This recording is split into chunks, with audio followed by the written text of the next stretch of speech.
Hello. Have we started? Are we on? I think we're going. The late Lord Haven is back. Yep.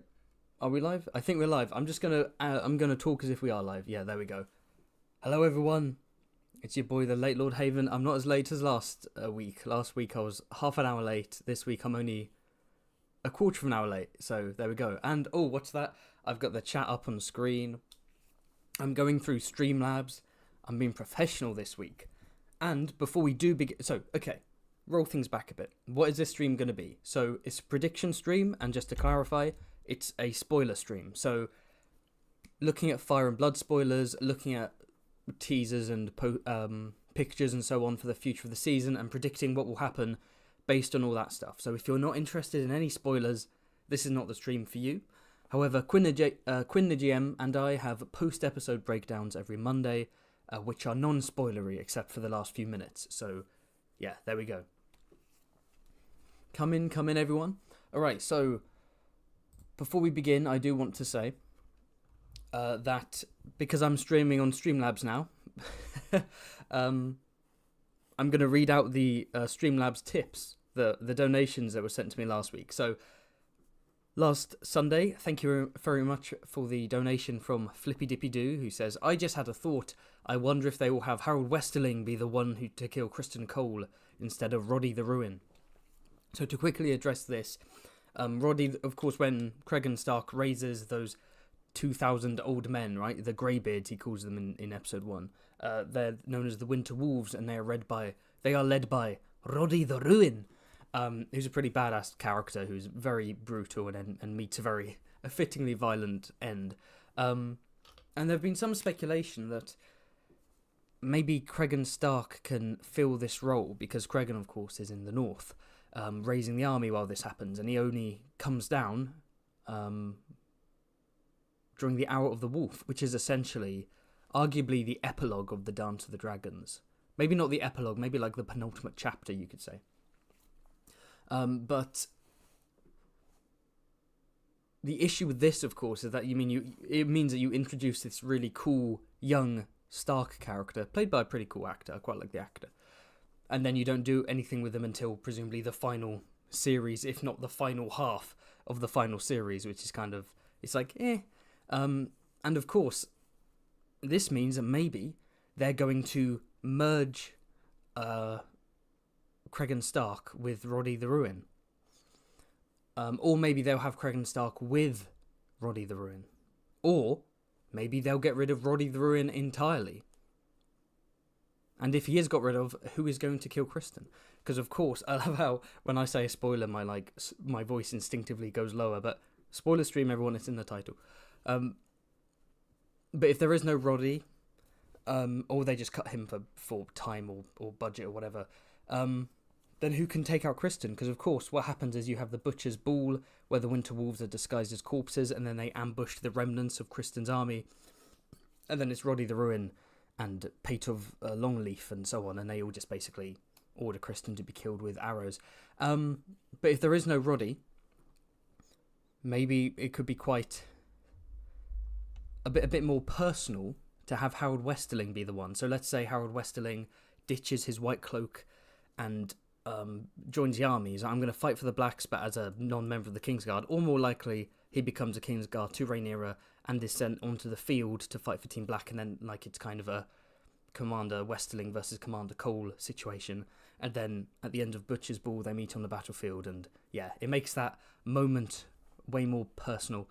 I need to answer these a lot quicker because obviously the episode is in a few hours and there are 90 slides to get through. I was preparing for this one. Okay, so thank you. And also last week we got a second donation from Joe, who said, Happy premiere, Team Dragon and anti-Team Small Folk are the correct opinions.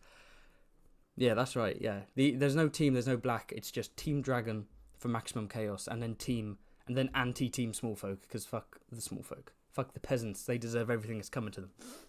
I probably shouldn't swear this early into the stream. I think I'll be fine. There we go. So, before we begin, If you want to support the channel, because this is my job after all, feel free to send in a question or a statement or a theory or anything in the form of a super chat. It really helps. Or if you go into the Streamlabs link in the description, Alt-Shift-X has a similar thing. You can send in a donation without YouTube taking a big cut of it, so I'll get 100% of it, and I'll read out all the super chats and Streamlabs donations that come my way, such as the latest super chat from Lala Loopsy, who says, every time it's Loopsy, I always have to brace myself. She Tesseri on my silver wing till I show her the bronze fury. Okay, that was quite good. I thought that was actually quite good. I like the creativity. See, when you're being weird but creatively weird, I like it.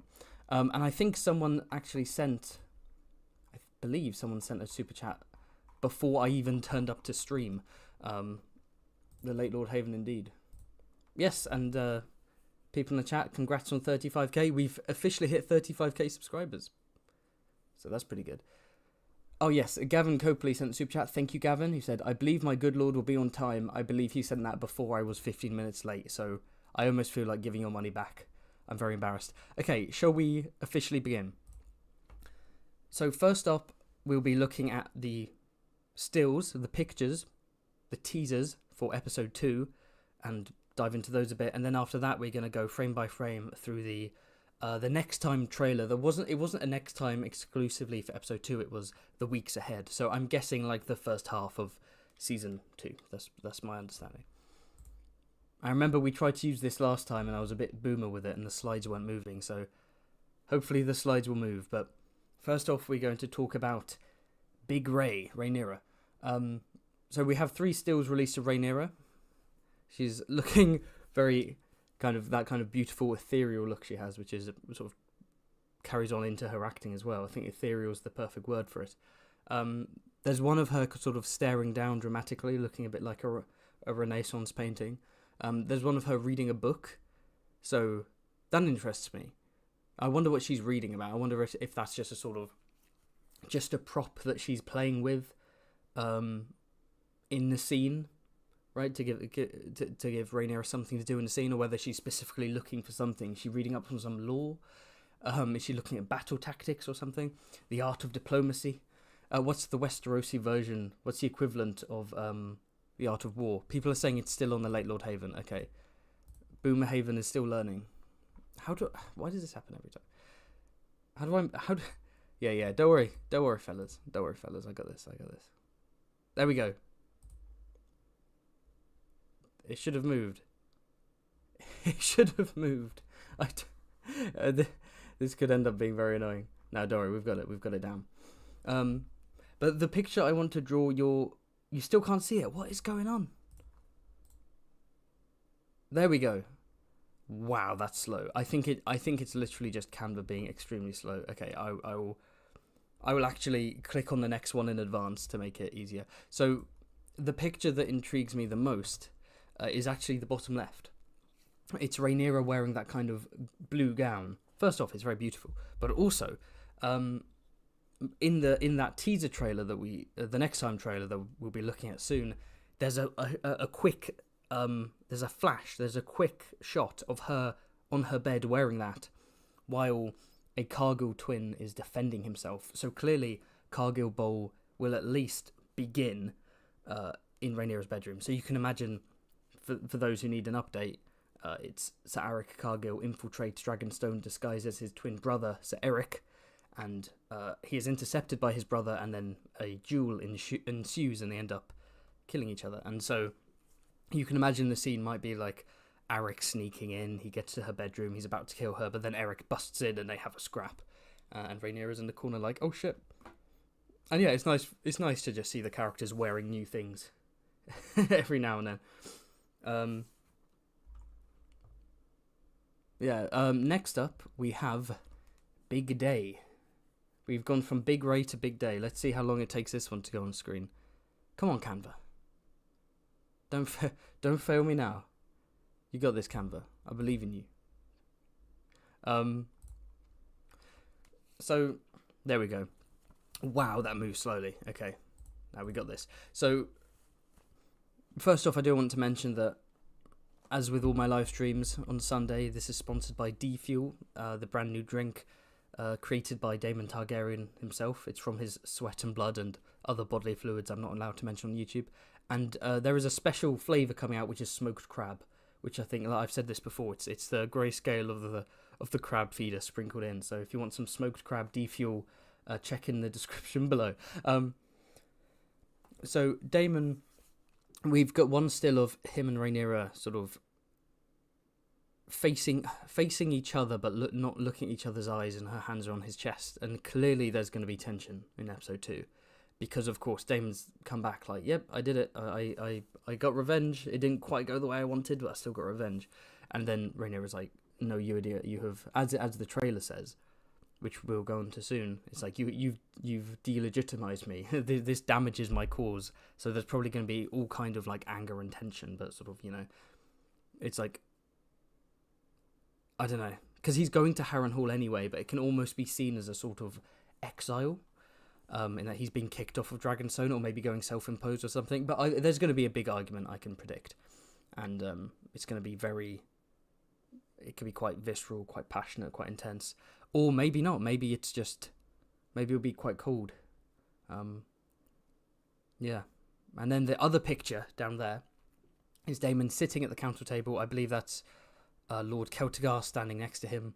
And yeah, he's giving that classic Daemon side-eye that we all know and love him for.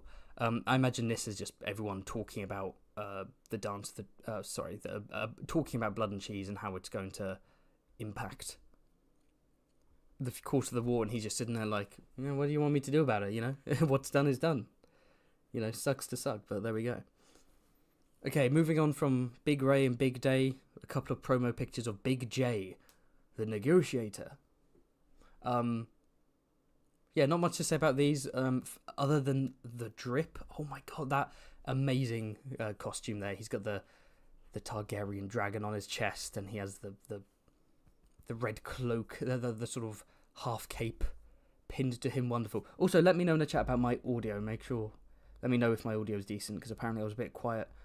Last Sunday I was too quiet, and then on Quinn's live stream on Monday I was too loud. So yeah, George R.R. Martin really wanted a bigger emphasis on sigils and colours in House of the Dragon compared to Game of Thrones. So yeah, big old dragon on the chest, red cape. It's awesome.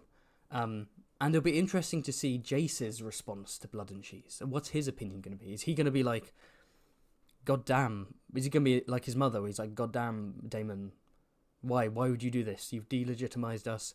An innocent child is dead. Aemond is closer to actually... he's risen up in the line of succession. Why would you do this? Or will he be like, yeah, my brother's dead. I'm in furious grief. Screw it. It's a child. Who cares? They killed one of ours. A son for a son. I don't know. We know of the three boys. Not that we know anything about Joffrey's personality, but Jace definitely seems like the more headstrong, angry one. So it'll be curious to see. And then, of course, on the right, what we have is Jace and Baelor probably doing some bonding. There's a shot in the teaser where Baelor is holding a crossbow, and Jace appears to be watching or helping her in some capacity. So it looks like they're doing some bonding, because after all, they are betrothed, right? Jace, because Corlys and Rhaenys know that the strong boys are strong boys. They are bastards, and so they want Valyrian blood on a throne. Or they want Rhaenys' blood on the Iron Throne, and so they have Jacaerys betrothed to Baelor, who is Rhaenys' legitimate granddaughter, and they want Valyrian blood in Driftmark, and so they had Lucerys betrothed to Rhaena, Rhaenys' other granddaughter. But of course, with Lucerys dead, what do you do with Rhaena? Is she going to be betrothed to Joffrey now, or is the age gap too big? I don't know. But yeah, it'll be good to see more from Jacaerys, because we didn't see loads of him last season. But from what we saw, he was the more headstrong one compared to Lucerys, who seemed a bit more anxious, a bit more reserved. So let's flesh him out a bit. And again, when we get to the weeks ahead trailer, we'll try and work out what exactly he's doing this season. But next up, let's look at the Brothers of Hull. So this is just the one picture. It's Alan of Hull, who we met in the premiere, a shipwright, with his brother who's also a shipwright. Or is it that Alan is like a soldier and Adam is the shipwright? I can't remember. But yes, we have Adam and Alan meeting. Of course, because this is a spoiler stream, just throwing that out there again. We know that these are in fact Velaryon bastards. Potentially of Laenor, but considering the ages, definitely Corlys's. So I do wonder if Corlys is their father, and assuming their mother's probably a dragon seed, which would explain how Adam would be able to claim Sea Smoke, because they're definitely not Laena's kids, right? It's possible that Alan has shaved his head, and Adam has dyed his silver hair black specifically so that they can hide their parentage, because it would be a source of great embarrassment for Corlys. But yeah, I really liked seeing the Oaken Fist in episode 1. He really had some gravitas, screen presence. So it'll be good to see if Adam can maintain that, if Adam's just as sort of charismatic on screen. But yeah, let's find out more about these brothers. And next up, we'll move on to Egon Toast. I've said this before. I rambled about this before. I've always pronounced it Aegon. I think Aegon sounds way cooler. Aegon Targaryen has a nice flow to it. Egon sounds stupid. And I don't know why the show... It's like the first 4 seasons of Game of Thrones said Aegon, and then suddenly, season 5, there was like a sudden shift, and everyone started saying Egon, and it was like whiplash. I was like, huh? And then House of the Dragon, everyone says Egon. And apparently the actor for Otto, Rhys Ifans, kept saying, all hail Egon Toast, on the set of season 1 to annoy people. So yeah, he's a sad boy this episode. So he's wearing on the left, we can see that he's wearing the same outfit that he wore in episode 1, you know, the green with the 2 golden dragons rampant, very grandiloquent, showing off the green of the high tower and the golden dragon, which is his dragon Sunfire, but it's sort of torn open, like unbuttoned or whatever, which is probably this is probably the very night his son has been murdered, and this is probably him at the emergency council meeting. He's sleep deprived, he's drunk, maybe hungover, his clothes are a mess. And then the picture on the right is a new outfit. It's black and gold. It very much evokes Aegon III, actually, and I think that's because he's in mourning. So I imagine episode 2, once everyone finds out about the death of Prince Jaehaerys, we're going to see Team Green wearing black and being in mourning. On the left, he's very much sort of depressed and defeated, and on the right he looks a bit more purposeful, a bit more motivated. So I'm sure the grief will push him through and set him on a dark, angry path. And next up, we have, speaking of grief, we've got Ali H and Helly T. Honestly, because there are 90 slides, I genuinely forget all the captions, all the dumb captions I've given these. So these are 2 stills from the same scene. Clearly it's a funeral procession. We see Allison and Helena, again, very sort of Renaissance painting-esque, wearing black veils and black or dark green dresses to show that they are in mourning. They appear to be outside. They're probably on a carriage. I remember there being shots of these characters in veils on a carriage, so it's probably like a funeral hearse. I imagine we're going to see little Jaehaerys' body, or what's left of it. Or I guess if they're able to get the head back, because they capture blood, right? If they get the head back, they can sew it back onto the body and make it embalm and make it look nice. But yeah, the 2 queens are mourning. Press F to pay respects in the chat, everyone, and we'll probably see that funeral procession, and I imagine it'll be quite sad. We've seen other bits in trailers and so on of riots and people in the streets fighting and food flying everywhere. I don't think they're connected. Personally, I think it would be almost a bit too grimdark and a bit too tonally inconsistent to have a kind of sad funeral scene that then becomes a riot. It wouldn't really feel right to me. I think a riot would have to happen later on in the season. I feel like this moment needs to breathe in itself. And then moving on from that to the Green Council. Darkling schemes abound. So yeah, here's just a shot of the council. Again, this is Aegon with his has that come through? That's Aegon with his uniform that's kind of open. So this is him directly after is it? Wait, hold on a sec. Let me go back on it. I went ahead too far. Yeah. This looks like it's the morning of. And we've got Kristen Cole there. Of course, we have Otto in the hand seat. So it's on Otto, is it? Hold on. See, I'm clicking ahead in advance because it's taking so long, and then sometimes it's not taking long at all. So I've gone back one slide. It's messy. We'll work it out soon. But yeah, we've got, so this is Otto. He has not been fired yet. He's still the hand. Allison's there. Jasper Wilde is there, the best character that no one knows who he is. And All is chilling there. I don't know where Tyrion Lannister is, although this just could be a shot of everyone coming in. Maybe in episode 9 of season 1, Tyrion comes up and he's like, "Hey, what's wrong? Has Dawn invaded?" As a joke, and they're like, "The king's dead." He's like, "Fuck." Maybe they're gonna repeat that where Tyrion comes in. And he's like, "Hey, why is there emergency meeting? Everyone is the stepstones again? Am I right? The triarchy. Hey," and everyone's like, "Jaehaerys is dead." And he's like, "God damn it, not again! I keep trying to make it light. Why'd it always have to be a royal dying?" Anyway, it looks like the stream is not going back to that slide, so we'll move on. You're fired. It's Otto. F in the chat for Otto, everyone.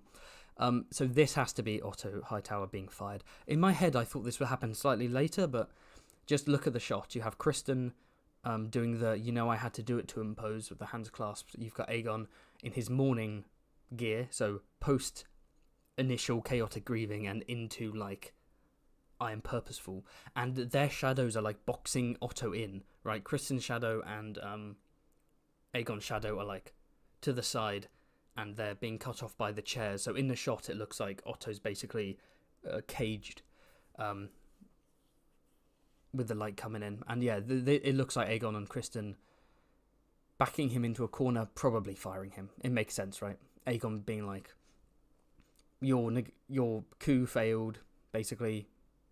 Your negotiations have not borne fruit as we expected it to, and under your watcher's hand, my son died, so I'm going to fire you. And who else is in the room? Well, obviously, it's Crimby Cole. So Crimby Cole will then be hired. And you can imagine him, like, trying to put the hand pin on his breastplate. And he's like, "Let me put this on, Your Grace." It's just, like, scraping on the metal. He's like, "Oh, fuck, I can't." And then he goes, "Fine, I'll get the chain. Someone make a chain." Which is funny, because, of course, Otto is very competent and very intelligent. This is the third king he's serving. He is a self-serving man. He's very selfish, and he is a large reason as to why the realm is at war, but also he's clearly intelligent and competent in trying to run a stable realm. So is he the best wartime hand? Maybe not, but also, is it a smart move to get rid of someone with a great track record and replace him with a Lord Commander who doesn't have much experience outside of guarding people and having sex with royals without people finding out, and commanding 6 other men? And when he was younger, yes, he was in a few skirmishes on the Dornish border, which is the Dornish March is worth mentioning. But even so, and it's like Kristen is responsible for Jaehaerys dying in part. If it is true that Kristen should have been guarding Helena or whatever, and him being distracted by Allison's high tussie is what led to Helena not having the protection she needed, then Otto's kind of being fired for being too competent, and Kristen's being promoted for being a complete mess. So I don't know. But let's move on to the next slide, which is, of course, Cargill Bowl Get Hype. Get hype, everyone. So in Fire and Blood, this happens directly after Kristen is named hand. He's like, "Okay, we have to plan strategically," and Aegon is like, "Let's fly to Dragonstone and burn it." And he's like, "No, that's not smart because they do have more dragons than us." So instead he goes, "Let's be sneaky. Let's send Sir Aric Cargill in to infiltrate and assassinate Rhaenyra." And so this has to be him telling Sir Aric the news, and it'll be interesting to see how they respond, because so far both the twins kind of seem like decent, honourable people. So is he just gonna be like, yes, Lord Commander, I'll do whatever you say, or will there be some I was about to say reticence, but reticence doesn't mean reluctance, actually. Nerd emoji, everyone. The head emoji in the chat. No, reticence means like quiet and like being gentle of voice. I always thought it meant reluctant until recently. But yes, he might be like, oh, I'm not sure, Lord Commander. You want me to be, I'm honourable, I'm dutiful. I will face people. I will fight armed men in combat.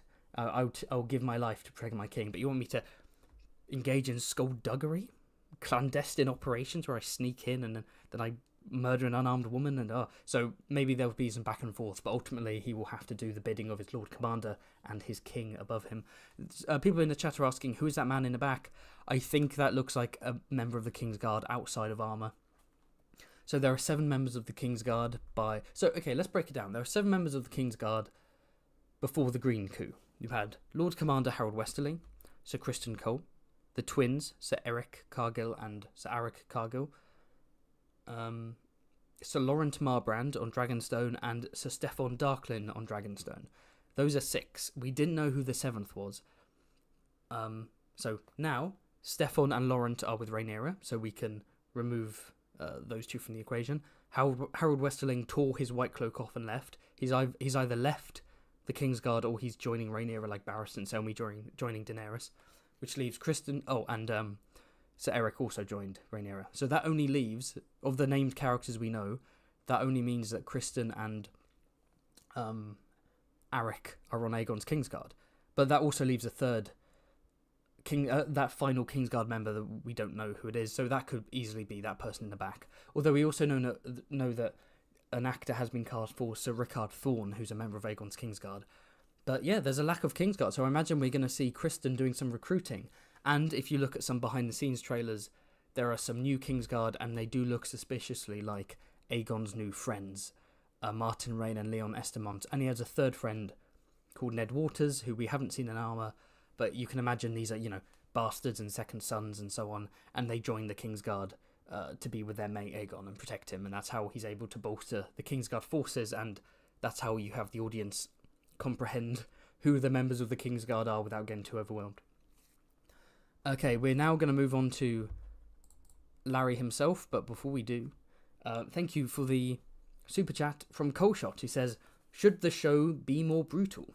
Blood and cheese scenes, for example. This includes battles, etc. I'm fine with off-screen things, but episode 1 was a bit too nice. So, in terms of brutality, I think it depends on the context. So first off, you never want to be so egregious with the violence that it becomes sort of gory for the sake of gory and exploitation-y in a way that almost becomes it becomes unreal, right? Like, you don't want it to become like Tarantino stylized violence when you're like, okay, well, I'm not watching something real anymore, or you're watching something that's a bit too much torture porn and you're like, okay, this is too much, right? Not just in terms of taste, but just in terms of tone. You want to invoke horror and brutality without going so far that you, in a roundabout way, you basically snap people out of it and you're like, I'm now watching a TV show, I'm not engrossed. But you also don't want to shy away from everything, because this is a show for adults, and at its core, A Song of Ice and Fire is about war and violence, among many other things. So yeah, in battle you can show violence, brutality. Of course, it's the dichotomy, right, where like you have fun with the action, but you also have to acknowledge the horror of war, but you're also kind of enjoying it, but also the message should be about how pointless it is, and not necessarily just, wow, this is so badass. It's a bit of a potentially a contradiction. I know George R. R. Martin has talked about that before, but in terms of individual shocking scenes like blood and cheese, again, it depends. Like, I think in that scene, like a graphic, brutal decapitation of a kid could have been so over the top that it took me out. It could have taken me out of it. Like, oh, okay, are we doing that? But having it off screen, it's like your imagination fills in the blanks and almost makes it worse. Like the sound effects of his neck being sawn through. It's like you're imagining that, and that could be worse than anything you could see on screen. Although I imagine with Blood and Cheese specifically, there was probably some legal stuff involving the kids. Like, we can't have the kids, because the laws have been stricter and stricter. It's like you can't have kids being in a scene where they're being forced to cry and adults are like screaming around them and holding a knife and being like, we're going to kill you, blah, blah. So they were like, how do we protect the kids the most in this scene? Have them kind of off screen, lying in bed, kind of thing, I guess.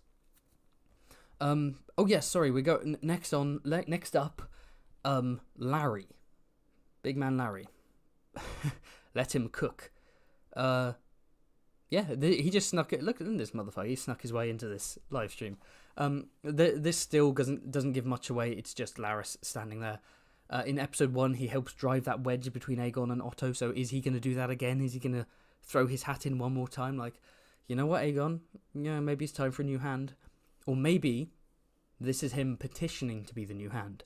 But then it goes wrong and Kristen is named himself instead, which would actually be a nice sort of plans blowing up in Larys's face a bit, but then he has to maneuver that chaos and use it to his advantage.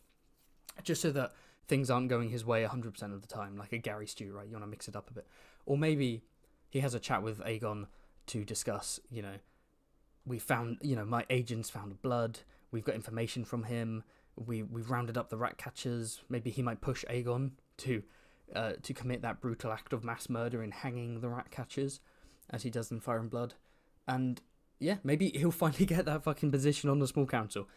He is the master of whisperers in the book, and in the Green Council, as in the council, the coup, he is there. He's one of the many people sitting there plotting with the Greens, with Otto, with Allison, with Ironrod, with Tywin Lannister, and so on.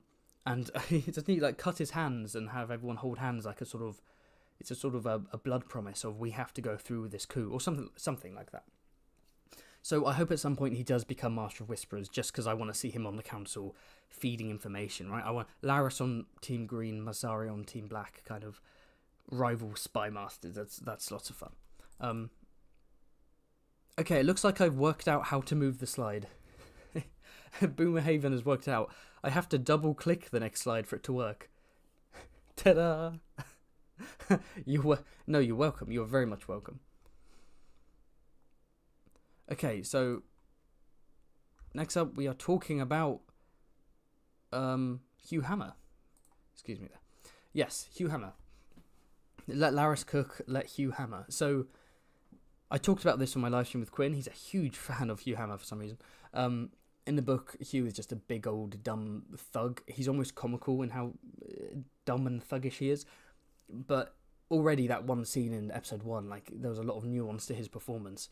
And looks like we're getting, he was like, the Smiths need to be paid in advance because iron costs have risen and it's really tough for us. And, you want to help us out, Your Grace. And now we see that he's got a wife. And I have also heard reports that he has like a sick daughter or something. Classic, right? And this kind of does look like a mother and father looking at a daughter. So yeah, we'll probably have some more scenes setting him up, being like, I'm trying to make these scorpions, the crown's not paying us, there's a food shortage, everything is going to shit, maybe we should support Rhaenyra, and setting up a reason why he would turn around and become a dragon seed. Sowing this seed in early and making him quite sympathetic and likeable early on is a genius move. And it does make me curious about his inevitable flip. Him inevitably flipping and becoming a traitor and going from Team Black to Team Green. Is it going to be as simple as in the book where he's like, I want to be a king, I want to be King Hugh. When the hammer falls, the hammer strikes, the dragon will fall or whatever. Or will it be more nuanced? I imagine it'll be more nuanced, but I'm hyped for Hugh. People who haven't read the book, who don't know about spoilers, I am curious what their reaction is going to be. Like, why do we keep cutting back to this random blacksmith? And again, I like what they've done with his hair too. They've kind of given him like a salt and pepper. The salt being very Targaryen, a Targaryen flavour of salt. Yeah, not super white, but like, he's a dragon seed, he's mixed. Okay, so now we've moved on from the stills and we're going to look at the Weeks Ahead trailer. Instead of playing the trailer and pausing it all the time, I've decided to collect all the screenshots into a slideshow, which took me about an hour and is the reason I was late. And halfway through, I thought I could just play the actual video, but sunken cost fallacy. And I was like, you know what, let's just keep going. So, there are like 90 slides here, so let's go through them swiftly. Again, I'll be checking the chat and I'll be seeing what everyone has to say.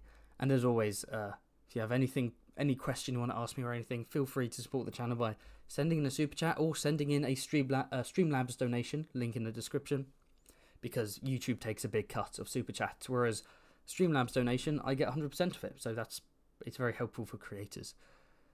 Yeah, and I think now that I have an SSD and I can actually use Streamlabs without it crashing, it's pretty cool. It's actually quite fun. Dragonstone, yeah, so straight up, very start of the episode, we see Dragonstone. That's clearly Caraxes flying. Damon's dragon. You can't see the neck, but you can see the weird legs with the leg wings. So, for me, I reckon that's Damon flying to Harrenhal. Because as everyone keeps telling us in episode 1, say it with me, it's a toehold. Harrenhal is a toehold. Does the double click work? Oh, it hasn't moved on. There was me thinking I'd solved the issue.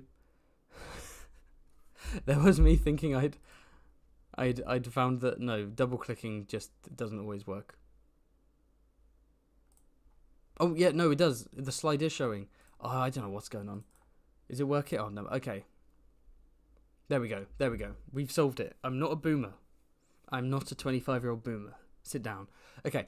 And more Dragonstone stuff. We see Rhaenyra with her 2 children by Damon, Egon and Viserys. I wonder how many show-only watchers actually remember these kids. Are going to be like, oh, fucking more children? God damn it. I wonder how many of them are going to watch this episode and be like, oh, is one of her kids... Are they going to do a reverse Blood and Cheese? One of her kids die? But narratively, that would be a bit off balance, right? You have eye for an eye, and then that turns into someone murders his nephew, and then they respond by killing a kid, blah, blah, blah, and it escalates, so you can't keep repeating the same thing. But, yeah, this is just reminding the audience of these kids, and also I imagine Rhaenyra is watching them play and thinking to herself, Jesus Christ, I have just killed one of my nephews. Imagine if one of my baby boys is similarly killed, and maybe that's what Egon will do, so she could be, he's probably feeling depressed, horrified, maybe paranoid, and like, oh, what have we done? So moving on, we've got a collection of frames here that are really intriguing to me. We have a bunch of doggies sniffing around and generally being good boys. We got a bunch of guards grabbing people in like pajamas and stuff. And then we have one shot of like a guard grabbing someone who falls over, and then a bunch of white powder explodes from their bag, like just explodes out, like Viserys nutting in his later years, like just like white dust. Can everyone see? Yeah, you can see the frame. So my assumption is Blood and Cheese have escaped, the Red Keeper's on high alert, and the guards are running around like, oh shit, we need to find these people. So there are dogs trying to sniff them. People are being dragged out of their bedrooms, like maids, servants, so on. Like, are they under the bed? Are they in the cupboard? Was it you?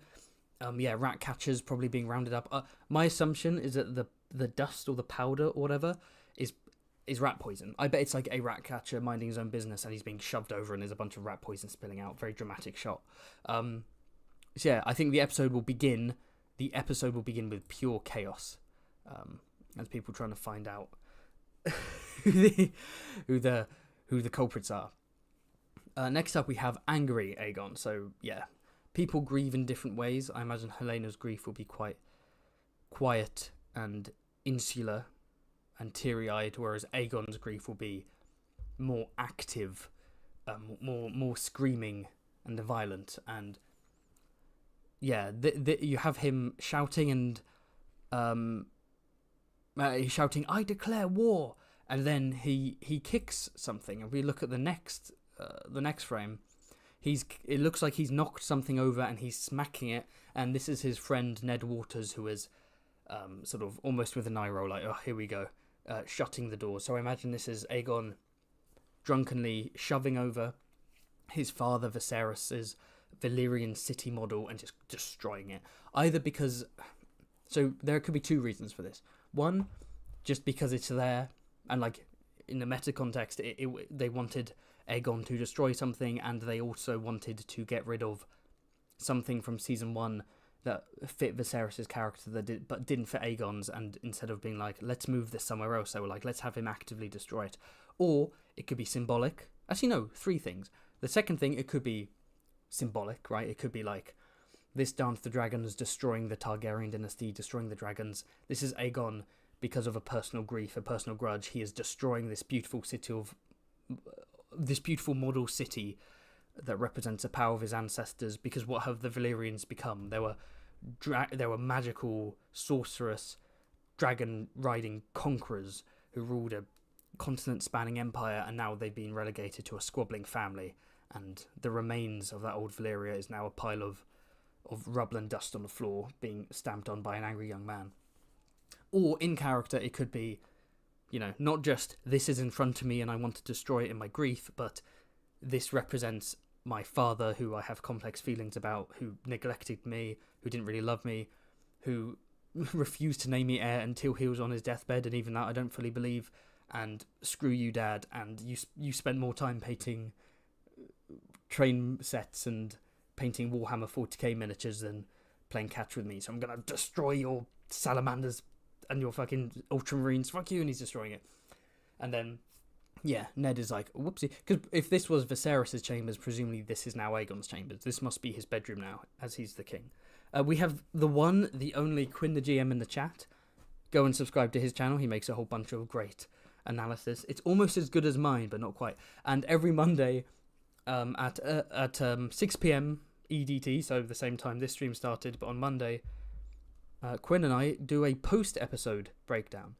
We don't do it directly after the episode because that would be insane going up against Alt-Shift-X. We would get like 2 viewers, but we do it on Mondays, and we alternate channels. So last week we did it on his channel, and this week we'll probably do it on my channel. So if you want to catch those post-episode live streams, subscribe to him, subscribe to me as well. But subscribe to me harder, because then I win. Okay, moving on. The next shot of the trailer, I believe, and this is just, again, this appears to be more further on in the season. I believe this is teasing some dragon seed stuff, because we see Rhaenyra walking. Obviously there's a big old dragon in the background, right? Potentially Vermithor, the big brutish dragon who's last ridden by the old King Jaehaerys himself. They look like they're in a cave, so they're probably in the Dragonmont, and you've got a whole row of not nobles or guards, but what look like common folk, and a lot of them, well, that girl there, she has sort of Targaryen hair. We see some white silver hair in the back. So I reckon this is a bunch of people saying, we're dragon seeds, we are descended from Targaryens, we are bastards, or the descendants of bastards, and we want to claim some dragons, and they're going to do some tryouts. We're going to do a little sport team arc, a little tryout arc, where most of them are going to get roasted. Quite literally. Okay, so next up we have a quick shot of the painted table in Dragonstone, and it looks like a piece, a fun little, I was going to say chess piece, like a counter, like a piece representing whatever, is being placed on what it looks like Rooks Rest, and underneath you see Duskendale, above it you see Maidenpool, so that's Rooks Rest. So this is probably the Rooks Rest episode, or the lead up to it, where they are saying, okay, Criston Cole has raised his levies, he's marching through the Crownlands, he's just sacked Duskendale, and he's integrated the Darkling army into his retinue of retinues, his medieval army, and now he's going to march onto Rooks Rest. And our ally, Lord Simon Staunton, is at Rooks Rest because he returned. They need help. It's a big, unprotected army with no dragons. Let's quickly swoop in and wipe them out and then come back. And of course, in the book, Rhaenyra's like, I don't want it to be me because that's risky. I don't want to die. And Rhaenys like, let me do it, fam. And then, of course, it doesn't go well. But yeah, Rooks Rest. Mid halfway through the season, supposedly. Okay. Sorry, I've just read a comment in the chat. Yes, and then we have a Constable. Someone's playing with his ball. I think that's Aemond, just because I don't know any other Targaryen who has hair that long and straight over their front. That has to be Aemond. So I reckon this is Aemond either officially being given a kind of like minister without portfolio role, where he's kind of a generic advisor, or maybe, there we go, the slide should change now, or specifically being given Master of Ships, because they are missing a Master of Ships position, and they do go out of their way in episode 1 to mention it, and they're like, maybe we should give it to Dalton Greyjoy. So maybe Aemond is just Master of Ships now, which doesn't make sense, because what the fuck does he know about ships? But also does kind of make sense in that this episode 2, if episode 2 is the episode that Aegon fires Otto and then hires Kristen, he'd probably be like, okay, I've got my trainer / friend / borderline father figure as my right-hand man. I'll have my brother as the admiral. It's just full-on corrupt dictatorship. It's like, god damn it. Yeah. Always let me know in the chat if the slides aren't working. They should be now. King at Council. So yeah, here's Aegon. Not much to say. He's in his morning outfit, the black and gold. He's looking pissed off. I do wonder if this is pre or post Otto. I like that as a time frame. Like, did it happen pre-Otto firing or post-Otto firing? And moving on from the Green Council to the Black Council, we get a cool shot here. Let's try and run down everyone who's in this shot. So to the very far left, we have Sir Eric Cargill, or who knows, maybe Sir Eric in disguise. But yeah, so this must be episode 2 because it's before Cargill Bowl. We have Rhaenyra standing up. We have Damon sitting there. They could all be arguing blood and cheese. It could be everyone being some people being like, this was a bad idea. Other people being like, so what? It was a show of force. It was revenge. Excuse me.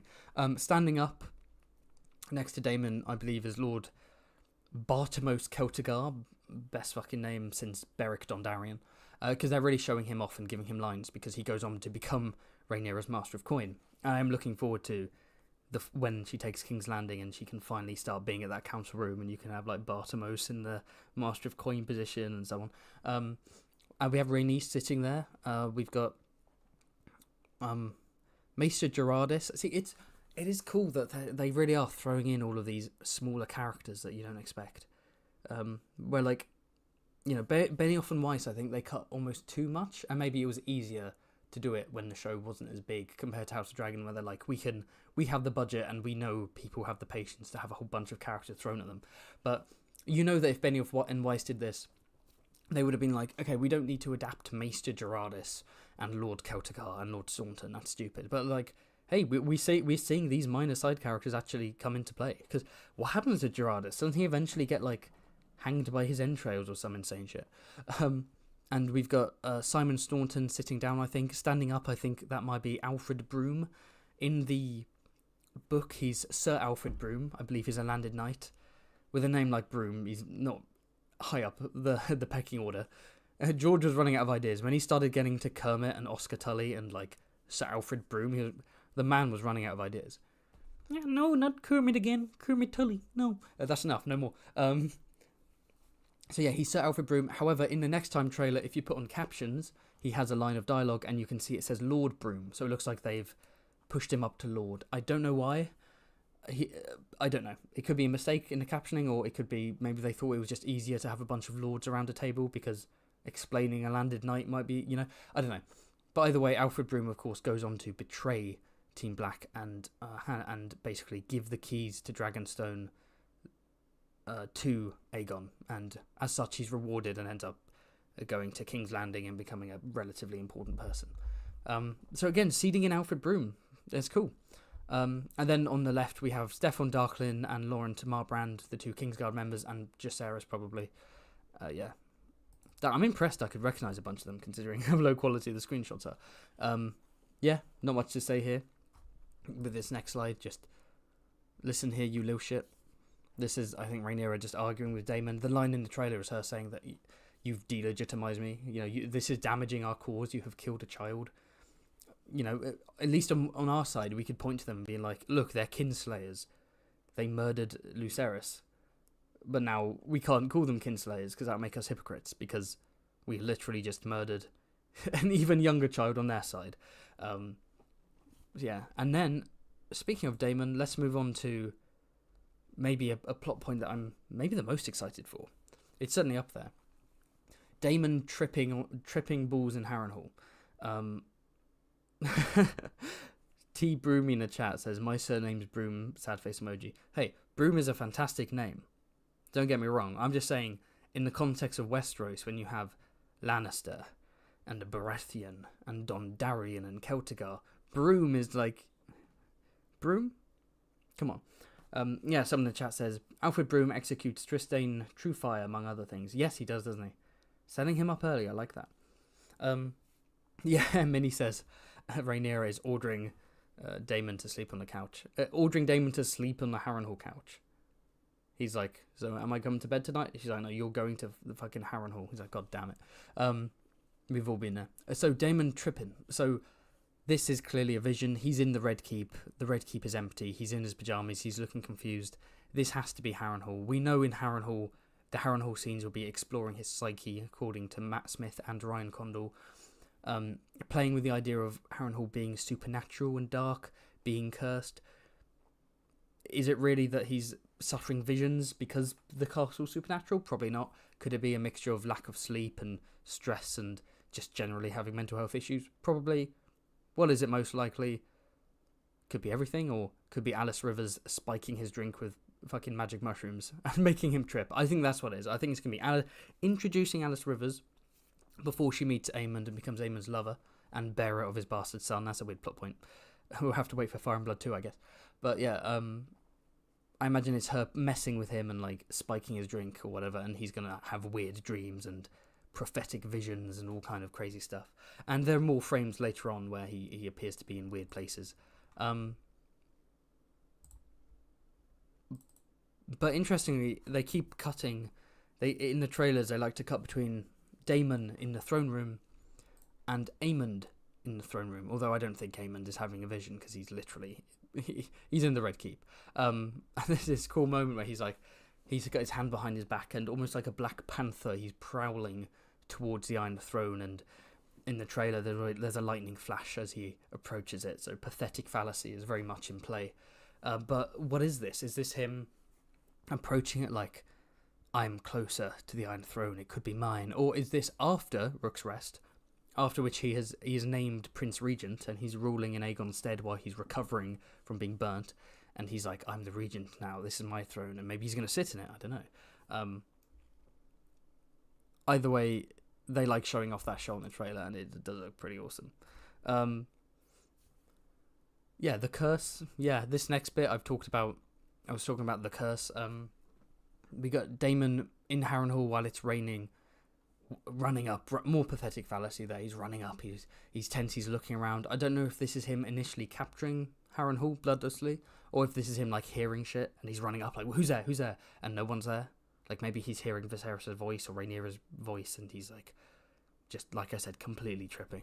But next we're gonna move on to the greatest rivalry in the history of Westeros: the Blackwoods versus the Brackens, or the Brackens versus the Blackwoods, depending on who you want to put first. I think Bracken versus Blackwood rolls off the tongue better than Blackwood versus Bracken. Oh no, I'm not sure. Anyway, yeah, we have a bunch of shots here. In the top left, we have, a field, a river, a bridge, and on the top right, we have two parties approaching each other. One are bearing sort of yellow and brown colours, House Bracken, and the other have black and red colours, House Blackwood. And we see, the people in the background. I don't know if they're like minor Brackens or lesser cousins, or maybe nobles because they're not maybe common folk because they're not dressing in a particular fancy way. But we do have the infamous Bracken twink wearing the surcoat with the Bracken sigil on it, being pushed away by someone in a Blackwood cloak. So this, obviously, in the Riverlands, we know that it's one of the longest standing feuds of all time, the Brackens and Blackwoods. And in season 1 of House of the Dragon, we literally had a Bracken insulting a young Blackwood child, and they had a duel, and the Blackwood killed the Bracken. So, and they always tried to fix it with marriages, but as Hoster Blackwood says to Jaime in A Feast for Crows, I believe, or maybe Dance with Dragons, I can't remember, but he says there's Blackwood blood in every Bracken and Bracken blood in every Blackwood. That's one hell of a tongue twister. But yeah, despite all the marriages, they're pretty much equally Bracken and Blackwood at this point. But the only thing that differentiates them is the colour of their sigil and the gods they worship and the land they desire, right? The rivalry, the feud is eternal. And that always seems to make its way into every war. When one side picks a side, the other side picks another side. That was a very eloquent sentence from me there. It is funny that all the wars. It is funny that the Brackens always seem to pick the kind of the quote unquote bad side, the anti-status quo side, right? So the Brackens join Team Green, they join House Blackfire in the Blackfire rebellions, etc., etc. George R. R. Martin clearly has a preference for the Blackwoods over the Brackens, but yeah, in the Dance of the Dragons, the Brackens side with Aegon II, and the other Riverlords are like, no, screw that. And then there's a big battle called the Battle of the Burning Mill, in which the Bracken forces are ambushed by the Blackwoods, and then Stonehenge is taken by Damon, and they all just surrender. And then the Riverlands essentially unites behind Rhaenyra. Not 100%, but the Brackens are the biggest obstacle to achieving that. So this could be setting that up, the kind of the tension. Is this them? Because this clearly isn't a battle, either pre or after. Like, is this them kind of like, they're meant to have some kind of negotiation and it breaks down? Is it Brackens and Blackwood just happening to bump into each other, like, hey, you're on the wrong side of the war or whatever? Is it that neither side has chosen yet, and this is just, the episode is just showcasing, it's just like highlighting their feud? Or is this like a land dispute? Because you see some rocks there. Is this like one side being like, we own this field, motherfucker? And then like, why have you walked onto this field? We own this field. And they just start pushing and shoving and fighting. And again, the audience goes, oh, I see. They hate each other. Reminding them, yeah, hooligan brawl, people are saying. It's like two sports team battling it out.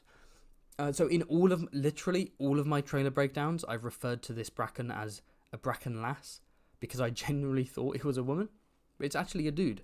So, which makes sense, of course, because you don't often see women wearing, studded jerkins and surcoats and wielding swords. You do see them, and we'll probably see them in House Blackwood, right? Black Alley will probably be wearing clothes fit for battle. But the Brackens aren't really the sort of house where you imagine they would let their women do kind of that, right? The Brackens are a bit more, they're coarse and they're rough and they're hairy and they're stout and they're sturdy and they're masculine. You wouldn't really imagine them having a woman in armor, so it does make sense. But at the same time, I do think the casting is kind of weird, because this is a twink. This is a Bracken who makes me question my sexuality. I'm not gonna lie. The Brackens are usually described, based on what we know of Jonas Bracken from A Song of Ice and Fire and Bittersteel, they are generally like burly, bearded, hairy, intense. They're quite kind of, and they contrast visually quite nicely with the Blackwoods, who are often described as being tall, slender / willowy, pale, dark hair, right? So there's a bit of contrast there. So that is kind of odd casting, but also, I don't know, who gives a shit, I'll add it to my list of nitpicks, along with why does Cheese have a beard when I prefer Cheese being shaved and shit like that. So will we see the Battle of the Burning Mill? I don't know. It's probably small enough. It's like a skirmish. It's an ambush. You could probably film it, or you could show the aftermath of it, or whatever. Yeah, it's cool to see some Bracken Blackwoods, and it would be even cooler if a certain YouTube channel that specializes in, explaining the history and lore of A Song of Ice and Fire houses and animated form were to do a video about the Bracken and Blackwood feud. The feud that takes place over various centuries. Maybe a 20-minute video. Nah, that would be too good. That's too good to be true. Okay, moving on. The next slide, what do we have? We have is this showing up? Of course it's not. Oh, there we go. I believe this is not Rooks Rest. I believe this is Duskendale. Has this little boy popped up? Hello? This fucking Canva, man. Come on. Don't let me down. Don't let me down. Come on. There we go. So, I don't think that's Rooks Rest. I think that's Duskendale. Just because it looks like it's by the sea. We see that looks like a sort of like a beach, right? That looks coastal to me. I think, and Rooks Rest isn't by the sea. Oh no, it is, isn't it? Rooks Rest is by the sea. But in the trailer, we see Rooks Rest, like, we see soldiers come out of the woods and Rooks Rest is there, so I think Rooks Rest is like surrounded by forest. Whereas this looks like a castle right by the sea, and perhaps more convincing evidence that I probably should have led with is that there's a dead soldier there with a Darkland shield on him. So yes, House Darkland shield. This is after, and you can see people in the silver and green of the Hightower armour. I think this is Kristen's levies bolstered by the Hightowers sent from Old Town. Excuse me. have marched through the Crown Lands, picking up levies from Rosby and Stokeworth, who are loyal to them, because their lord's bent the knee, at least in the book. And then they sack Duskendale, they behead Lord Darklyn, and then they add the Darklyn levies to their own once they install a puppet. Probably Lord Darklyn's son, I believe. And then they move on to Rooks Rest, the home of House Staunton. And then that's where you get the big battle of Rooks Rest. But I reckon, are we going to have 2 big battles in one episode? Probably not. This is probably the climax. This is probably like the episode even begins, or a scene begins with like, they have already taken Duskendale, and then Kristen's like, we must now move on to Rooks Rest, and that's how the episode starts. But yeah. And it is worth noting that, interestingly, there are 6 white shields on the Darklyn sigil, and each one represents Darklyn members of the King's Guard. They're proud of it. Every time there's a new one, they add it to their sigil. However, there shouldn't have been 6 Darklyns by this point, so I think the sigil's a bit incorrect. Yeah, and people are saying Rooks Rest isn't as big as that, yeah. Tyree Everding says, where did Willem Blackwood go? We'll have to find out. So, quickly going back to the Brackens of Blackwood. In Season 1, we had that duel, and the 2 characters were described in the credits and the subtitles and the casting and so on as Gerald Bracken and Willem Blackwood. Which is different from the book, because in the book, it's actually Amos Bracken who duelled Samwell Blackwood, and they didn't kill each other. And actually, Amos Bracken won. And then they fight again at the Battle of the Burning Mill, and Amos Bracken wins again, but he kills Samwell Bracken. So they kind of switched it around. So we could see grown-up Willem Blackwood getting killed by a vengeful Bracken, who's like, you killed, the whole cycle of violence. But also, there was a History of Westeros podcast with Ryan Condal recently where they asked him about the whole Gerald Bracken, Willem Blackwood, and he said, don't take those names seriously. If the names are not explicitly mentioned on screen, they don't count. Which makes me think that Gerald and Willem may have been placeholders, and that maybe in retrospect they're not meant to be the same characters. It could be that maybe Gerald Bracken actually survived being stabbed. Like, maybe he survived and he's going to come... Maybe that is Amos, and Amos is going to come back like, it's me, motherfucker. You stabbed me, I'm still alive. He's going to have like a scar on his belly. He's like, I'm going to get my revenge. That would be quite cool, actually. Yes, but moving on to... Come on, Canva, don't let me down. There we go. Allison Lament. So this is Allison in the trailer basically saying, it doesn't matter what our side believes, it doesn't matter what the black side believe, both sides have fully convinced themselves that they are 100% in the right. Confirmation bias, cognitive dissonance, human irrationality. The war is not going to end until one side wins. There is no nuance, there is no negotiation. We have fully entered American politics. It's pure madness. So yeah, she's lamenting, and we don't see in this scene, but in this shot at least, but I'm pretty sure in a previous teaser or trailer we had a shot of her looking bedraggled on a chair, and the camera was slightly further away, and it looked like there was a hand on a cane. So I believe this is Allison talking to Larys Clubfoot. One of their usual chats. She's even holding a rag, so maybe she's about to clean him up after he's checked out those piggly wigglies. Okay, shall we move on quickly? So, moving on to the next slide, we have a brotherly embrace. We have another shot of that really awesome set that's been designed, that's been created, of Corlys's ship, the Sea Snake itself. I believe it's called that, right? Being repaired after it was in the Stepstones. By the end of the season, it's absolutely going to be repaired and go out to battle, right? And then we have Adam and Alan in a big brotherly embrace, giving each other a cheeky hug. And this is probably going to be our introduction to Adam. We were introduced to Alan through Corlys, and then we'll be introduced to Adam through Alan, right? So it's always a good idea in shows when you have a new character, you introduce them by having them meet an existing character, and then it grows off of that. So yeah, like I said, Alan has great screen presence. Let's see what kind of screen presence Alan has. But they both look pretty cool. I love that they are wearing blue. And yeah, they're appearing very early in the season. So it'll be cool to see them just continue, their storyline continue to grow and develop. So this very blurry screenshot is a moon dancer above the forest. So this is obviously Rooks Rest. One change from the book, it looks like. In the book, of course, Rhaenys on Melies, Vhagar and Aemond come in, Aegon on Sunfire come in. comes in. But here it looks like Baylor on Moondancer is joining the fight to mix it up a bit. And I'm very excited to see that. I don't know if she's riding out with Rhaenys or whether she's riding out after and maybe she's catching the aftermath. But yeah, Moondancer is described as being pale green. That looks like a pale green dragon to me. I quite like that design. And of course it's small. It's good to sort of... I think it's also good to just have the dragons on screen so we can...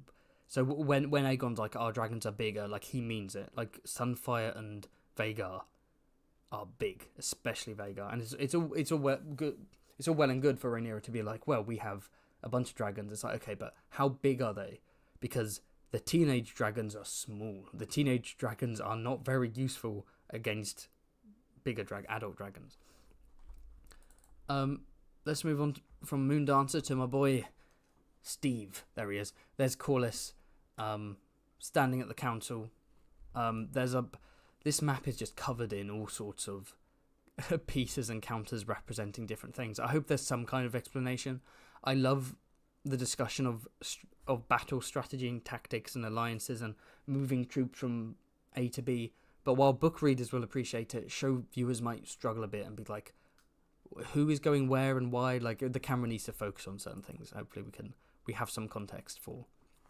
And we might not even be told what the counters represented, but I'm sure on the set there's a continuity person who is like, this goes here, this represents a certain amount of troops per 1,000, and this represents high towers, this represents black supporters, etc., etc.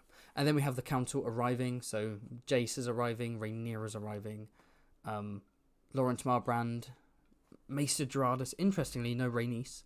So we have Corlys standing there looking a bit forlorn, and then we have the council arriving and Rhaenys isn't there, so this makes me wonder if this is post Rooks Rest. Actually, if we quickly go back to Corlys, no, we can't yet see whether he has the hand of the queen pin. When he has the hand of the queen pin, then we will know it's post Rooks Rest. But yeah, so let's go forward. We have Aemond playing, and let me just make sure there we go. We have Aemond playing Westerosi Heart of Iron 4, because in his free time he plays Heart of Iron 4, right? He plays Nazi Germany and then he's like, no, I'm being ironic, bro. Like I'm doing it for fun. It's not. I'm a fan of history, bro. But if you checked out his search history, he probably looks up some weird stuff, goes on some weird websites. But anyway, Aemond's playing Heart of Iron 4. He's moving troops around, and there is a line in this trailer where Kristen Cole says, is it Aemond or Kristen? One of the two says, this isn't just a war of dragons, it's a war of dragons backing up troops. Where it's like, it's one thing to have a nuke, but guess what? America has nukes. Does that mean it abolished its army? No. You need troops on the ground. You need people to siege castles, to take those castles over and man them. You need to raid territory, pillage land, do some executions. You can't just have a bunch of dragons flying around burning and then leave. Like, that's not how you hold land and conquer territory. So Aemon's like, let's be smart, let's be strategic. Probably talking to his brother Egon, he's like, you can't just swoop in and burn a bunch of stuff. You need dragons to act as the tanks behind the army. No, not the tanks, the nukes. The knights are tanks. Like, the levies are the infantry, the knights are the tanks, and the dragons are like the bombers, right, going overhead. And speaking of troops, we cut to a bunch of, I think, Hightower soldiers. I say Hightower because it looks like that green and silver that we've seen from the Hightower soldiers. So from what I understand, in episode 1, they talk about Lord Ormond Hightower raising his arm, Otto's nephew, raising his army at Old Town and marching up to the Westerlands to, then go into the Riverlands, right?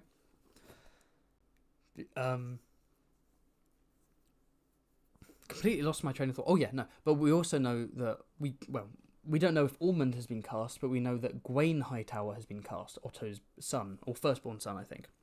So what I imagine is that Ormond is going to send a smaller detachment of his large host, send some Hightower troops led by Gwaine to King's Landing to bolster green levies while they're taking over the Crown Lands. So this looks a bit sparse to be the fruity, fertile reach. So I think this is King's Landing. I think this is one of the King's Landing gates, and it's the Hightower army marching out, preparing for Rooks Rest. This could be the episode before Rooks Rest or Rooks Rest itself. There we go. Is it on screen? This is a nightmare. The amount of time I'm rambling about stuff that isn't even on screen. There we go. It's on screen for a little bit. There, it should be there. Whatever, I'm moving on to the next slide anyway. Screw it. You don't get to see it. It should pop up for a little bit. There we go. It's finally, at least on my screen. See, like I said, I'm so professional that I only have one monitor. I remember watching, I've said this before, the Alt-Swift X, my bad, and Glidus live stream, where Glidus laments having two monitors, and Alt-Swift X is like, oh, I did it again. Alt-Swift X is like, how can you live stream with two? I have four and it's barely enough. And there's me sitting there like, I live stream with one, motherfucker. I live stream with one monitor for some reason. Some people are saying Golden Tooth. I don't think that castle is the Golden Tooth because the troops aren't red. We've seen shots of red troops marching through the Golden Tooth to meet up with the leopards. Although they are ants, right? Like in the distance, I think that's green. They are high towers, I'm pretty sure. So next up, live Vhagar reaction. This is Vhagar swooping overhead. This has to be Rooks Rest. God, that's fucking terrifying, isn't it? Oh my god. Yeah, that's Vhagar just flying overhead. Okay, moving on. How many slides do I have? I have a lot of slides. I might have to go rapid fire because how far away is the episode? The episode is in an hour and a half. Oh my goodness. Should we try and get this wrapped up in half an hour to an hour? Let's get it. So this is the twins. This is very exciting because of course I'm the Frey guy, right? I'm the one and only Frey man. I did the history of House Frey. I did that Red Wedding 2.0 collab with Quinn GM. The people worldwide have been waiting day and night sleeplessly for every Frey explained, which I have promised since early 2023, and it will come one day, but not yet. It will come when you least expect it. But yeah, here we have the twins. So we're seeing House Frey, which is quite fun. And I'll talk about the neck. I'll go into more detail in the next shot. But two things to note. One, the twins is like one castle on one side of, I think, the Red Fork River. Correct me if I'm wrong. And then another fort on the other side of that river. And then, of course, you have to pay a toll, to the troll toll to get through. And there's meant to be a fort in the middle as well, right? Two castles and a fort. There's no fort in the middle here. This is just a bridge, which, you know, aesthetically it looks cool, but also you can see there might be issues with like armies besieging the castles on land and then taking boats, climbing the bridge, and then besieging it on the other side and like fully surrounding. Anyway, and then we have the next shot, which I'm pretty sure is that table we see in the middle of the bridge. Is that showing up? Yeah, there we go. And that's clearly Jacaerys with the red cape sitting there, and there are Frey guards, and you can notice that because they have tiny bridges on their chests. And there's a man and a woman. So the man is clearly Lord Forrest Frey, the Lord of House Frey. Forrest the Fool, they called him, because he asked Rhaenyra for his hand in marriage when she was young, and she was like, I'm not marrying a fucking Frey. No, like, Frey the Fool of Frey. And that's his wife, presumably, on the left, Sabbatha Frey, from House of Vipran, who goes on to actually wear armor and like fights in the war on Team Black, and is allegedly the lover of Alysanne Blackwood, Black Ally. So we might see a romance there if they decide to give Sabbatha Frey / Vipran a bigger role. And I think Forrest Frey goes on to, doesn't he perishes in the Battle of the Red Fork, or the Battle of Fish Feed. I can't remember, but he does die in the war at some point. But this looks like Jace. It looks like they skipped the Arryn and the Arryn and Stark negotiations, disappointingly. But they were like, okay, we've got to give this boy stuff to do. Then, if we're gonna skip that, we need him to do more. So here he is, being like, flying around the Riverlands on Vermax, being like, yo, what up? Is it Vermax or Arax? Yeah, Vermax. Being like, I'm going to get all the Riverlords on the side. So Damon's persuading some, Jace is persuading the others. Teamwork, I really like that. And one thing, oh yes, I will quickly go back one slide. Some people have noted that is Vermax in the back. If you can see in the top left, sitting on a hill, appears to be little Vermax himself, which is quite a fun little detail. But yes, another thing I noticed is that he's going cheers and he's drinking, and there's a little bowl of something. I'm like, okay, if you're doing a negotiation, why is there a bowl? Is it just food? Is Forest Frey hungry? Is it some cheese and crackers to break the ice? Or is that a bowl of bread and salt? Because, of course, they say when you break bread and when you have bread and salt, you're in someone's castle on their land, you are officially protected by the ancient custom of guest right. And if you break that, then you are abhorred by the gods and man alike. So why the Red Wedding, partly why it was so horrific, was because it wasn't a battle. They invited a bunch of people into their castle. They had bread and salt. They were protected by guest right, and then they were massacred. In the show, they took the bread and salt literally. It went from just meaning consuming food under someone's roof to like a kind of ritualistic thing where you dip a chunk of bread into salt and eat it, which is fine, right? So is that a bowl of bread and salt? Are they being like, here you go, bread and salt, and then Jace eats it, and it's like, you are now protected by guest right, we won't harm you? Because that would be so fucking funny to do. They have to do that. They have to play against either have the audience nervous, like, oh god, it's the phrase, we can't trust them, which of course doesn't make sense because the Red Wedding is like a black sheep event, right? A black swan event, rather. Or they just subvert expectations, but in an actual good way. So, the Freys are all slimy bastards, but have this Frey be actually quite likeable and charismatic and just a nice guy. He's like, I'm Brendan Salt, you're protected, we're not going to hurt you, don't worry. And then they're like, yeah, we're going to join you.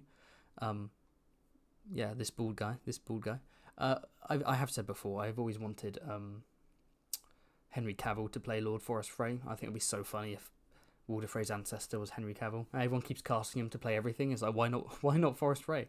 But oh well. I'm very excited to see the Freys. That is my house. It's been a while since I've done Frey content, and they used to be known as like my house. But when every Frey Explained releases, and it will release, I'll once again be the Frey tuber. I'll create my own subgenre, Frey tube, where you only talk about House Frey. Okay. Has the slide moved on? I hope so. So next up we just have a shot of Kristen Cole. Please answer in the chat, out of 10, how good is the head that Kristen is getting right now? Tell me out of 10. So this part of the trailer, he says, Harrenhal is the key to the Riverlands. Again, the character, Damon, Aemond, etc., keep talking about Harrenhal because it's super important. The Riverlands, the Poland of Westeros, always getting brutalized, always being invaded. It's in a really important location because it borders the North, the Vale, the Crownlands, and the Westerlands simultaneously. So controlling the Riverlands means you control access to a bunch of different realms, Lord Paramountcies. And Harrenhal is the largest and most powerful castle in Westeros, so it's the perfect... To get a toehold in the Riverlands, you need to take Harrenhal, because that's where you can amass a giant host and protect them quite well. People are saying, how good is the head? 9 out of 10, 6 out of 10, about 7, mid. Ali H returning the favour to Kristen. People are saying like 6, 7, 8, okay. Allison Deaf uses teeth. I bet she's never done it before. She never did it on Viserys. She wanted to avoid the dust. She didn't want dust in her mouth. Alright, that's enough. That's enough, Haven. Come on. It's too early in the day for that nonsense. Next up, let's look at the spicy wet noodle. So this is simple. This is just Craxes. Probably this is Damon and Craxes taking the bloodless takeover of Harrenhal. Craxes looks great. Again, it's dark. It's misty, it's rainy. The dragons probably look the best when they're not like in the bright sun, right? The CGI probably works the best, and that does look awesome. So the long neck boy doing his little dolphin scream. I'd be louder, but like it's midnight, and I have a neighbour upstairs who I can already hear moving around. So I hope this man does not knock on the door like, why are you talking so loudly? Shut the fuck up. My cat is now meowing outside my door. I will not let her name is Boos. Her name's Jess, but we call her Boos. I won't let Boos in because she'll jump on the table, knock everything off. Okay, so moving on. The Round Table of Harrenhal. This is a shot from Harrenhal. It's really cool. You also see a bunch. Oh, I talk about the chairs later, but we have Damon on one side and the Strongs on the other. This is after Damon has taken Harrenhal. It'll be fun to see the energy with these characters, where you have all these Strongs, and we'll move on to the next bit. We have all these are all of Lord Larys's like cousins and uncles and so on, who are just chilling, and they can't do anything. They can't go anywhere. They can't send any ravens. They can't leave because Damon's like, I have a dragon. I will literally make Aegon the Conqueror look like a kitten. I will destroy Harrenhal a second time, motherfucker, if you dare go against me. So they're all just held hostage by a madman with a shotgun, except instead of a shotgun, it's the throat goat himself, Caraxes. It's a fire-breathing spicy noodle. So you have all these Strongs who all have a specific look. They all look different, but there is like a strong look. It generally is kind of like unkempt hair and dark eyes. Seems to be the Strong vibe. Sometimes it comes together well, like Harwin. Sometimes it doesn't come together well. But yeah, these are probably cousins, uncles, so on. And then we have the Castellan. Is it Castellan or Castellan or Castellan? I can't remember. Is it Castellan? The man in charge of Harrenhal while Larys is away in King's Landing. That is Sir Simon Strong, who is in the book. He's Larys's great uncle, so he's Lord Lionel Strong's uncle. And he will probably have lots of scenes with Damon. He's pogging in this scene. And yeah, this will be a fascinating character, because first off, he's basically betraying the faction that his lord and family member has sided with, because he's let Damon into the castle, but he's also like, I can't go against him because otherwise my whole family will burn. And Damon, it's going to spend most of the season in Harrenhal, I guess, and he won't have many people to bounce off of. And so, A, the writers gave him all this cool psychedelic vision, delving into his psyche stuff, which is awesome. But B, you get some powerful character actors to work off of. So first off, you have Gail Rankin as Alice Rivers. Haven't seen Gail Rankin in anything, but she seems pretty cool. And then you have Matt Smith going up against Simon Russell Beale, who is, to call him a darling of the English theatre is understating it. Darling. He is, he's considered the best living theatre actor alive, at least in Britain. I think he's he's won the most theatre awards, and he doesn't really do TV or movies, but you might remember him as Beria from The Death of Stalin, where he was potentially the best performance in that movie. He was awesome. And so having this powerhouse of a theatre actor and playing Simon Strong, this super conflicted man, basically held at gunpoint by Damon, like, what a perfect casting for him to bounce off of. I'm so excited to see all the Harrenhal scenes. And interestingly, before we move on, he's sitting on a broken charred chair. So it's cool to imagine that there's a bunch of destroyed stuff in Harrenhal from when Aegon the Conqueror burnt it, and they just kept it. Like, should we build a new chair? Should we buy a new chair? Just, nah, it's vibes, it's aesthetics. Let's keep the kind of burnt, grungy aesthetic. Let's just have this destroyed chair in a dilapidated hall. That's Harrenhal, you know. It's not a fixer-upper, there's nothing we can do about it. Someone said the Late Haven is English. Of course I am. Where else would I be from?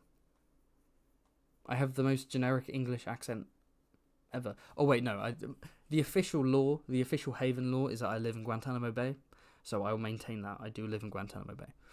I'm not in a cell, I'm on a boat circling the island, like pirate radio. That's how I run this show. Anyway. And then the final Harrenhal shot we get is Damon giving a threat. Basically, I can't remember the line. I probably should have written it down. But it's him basically being like, I've got Craxy's motherfucker. Okay, spent a bit too long on that, so let's move on. We have Aegon still angry, wielding that Valyrian steel blade that I think he sees as a symbol of legitimacy, because he views it as Viserys passed it on to him, and therefore he is the rightful king, kind of thing. It's a memory of his father, and he slams it into the table angrily. So this must be him either getting furious at people for not having good enough solutions. This could just be post-Jaehaerys anger. This could even be him, because him officially receiving news that the Starks and the Arryns have teamed up with Rhaenyra, because he doesn't know that yet. All they said is the Starks and Arryns haven't responded. He might be getting news that they've officially joined Team Black, or maybe this is him getting news that Harrenhal has fallen. Either way, he's an angry boy, and the slide hasn't changed. Thanks for letting me know. There we go. It should change now. But either way, we're moving on. So the slide after that, I've got to double click all these boys. The slide after that is, yeah, we see the Green Council again, but it looks slightly different from the previous shot we looked at. So this time, this is quite an interesting shot. So let's break this down. We have Aegon on one end. Sorry for that mouse sound. That was a weird one. We have Aegon on one end, standing up. On the other end of the table, we have Aemond getting up. Probably, maybe this is him going to the board and saying his whole real war is dragons behind men kind of thing. On one side of the table, and I'll quickly move to the next slide, we have, if this is part of the same scene, we have Ironrod and Orwyle and Tyrion Lannister, Master of Coin. So, you know, the usual suspects are in the place you would expect them to be. But some people are missing and someone new has been added. So first off, Otto is gone. Otto's not in the hand chair anymore. He's not in the cuck chair anymore. He's missing. So this could be him being fired. But if he's been fired, why isn't Kristen there? Because Kristen is named as the hand. Kristen is not in the hand position. Is he late? Has he been... is this him marching to Rooks Rest already? Which doesn't really make sense. Why would he march to Rooks Rest if Aegon and Aemond are in King's Landing? They should be going with them, right? That's part of the trap. I don't know. And we see the Kingsguard standing there. The Kingsguard in the back, that's usually where the Lord Commander stands. But Kristen isn't there. That's not Kristen. That is, I think that's Leon Estamont. That's one of Aegon's friends, right? It's specifically the one who says, "All hail Aegon the Magnanimous," in quite a sassy way. So, as I said earlier, it looks like his friends are going to join the Kingsguard. That's Leon Estamont. So where is Kristen is the question. Where's Otto? Where's Kristen? And who is that sneaky boy in the bottom left, if not Larys Strong? It looks like Larys has officially joined the small council as the Master of Whisperers, most likely. It'll be fun to see what colour ball he has. And like I said, going back to this shot, we've got Ironrod doing what he does best, which is turn his head and stare at someone. We have Orwyle, we have Tyland, and in the back we have a Kingsguard member. I can't quite work out who that is, but I think that might be Martin Rain, who is Aegon's other friend. I'm just spamming each slide to make sure they move on.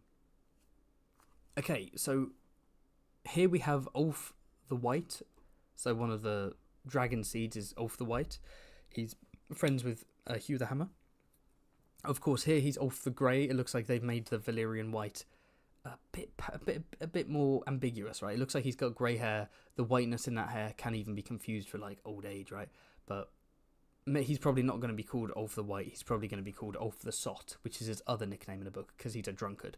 So we are establishing these important dragon seeds, Hugh Hammer and Ulf the White. We are establishing them early on, which is really awesome. This looks like him looking up in disgust and fear at F's in the chat, by the way, everyone, at rat catchers. So we know that in Fire and Blood, Aegon, in his fury, orders a bunch of orders every rat catcher in King's Landing to be hanged in the hopes that they get cheese, because we don't ever know what happens to cheese. Maybe he got hanged, maybe he escaped. We don't know. They catch blood, they don't catch cheese, as far as we know. So this is probably Aegon, maybe with Larys' prompting or pushing or suggesting, mass murdering a bunch of rat catchers, and then Ulf is like, oh my god, what's going on? And so we have a reason why Hugh would join Team Black, because of the food crisis and looking after his daughter and wanting to fight for a better cause. And we have Ulf being like, oh god, this guy's a tyrant, I'm not a fan of this. And then maybe they befriend each other. And I say that's Ulf because, by the way, in case you're wondering if it's a guess, I'm pretty sure that's the actor who plays Ulf the White. I can't remember the actor's name, but he has been cast. And then we do get a nice shot afterwards of Hugh Hammer with his wife holding presumably his daughter, and this has to be the food riots later on in the season, I'm guessing, where people are getting more starving, more furious, they're angry. And we'll talk a bit slightly later in a later frame about the idea of the Black spreading propaganda, but yeah, clearly Hugh is not happy. Maybe even his daughter will end up dying from starvation, and he's like, it drives him, right? You can imagine that, like his daughter dies and maybe his wife is killed in a riot or something, and then he's like, fuck this, I'm going to join Team Black.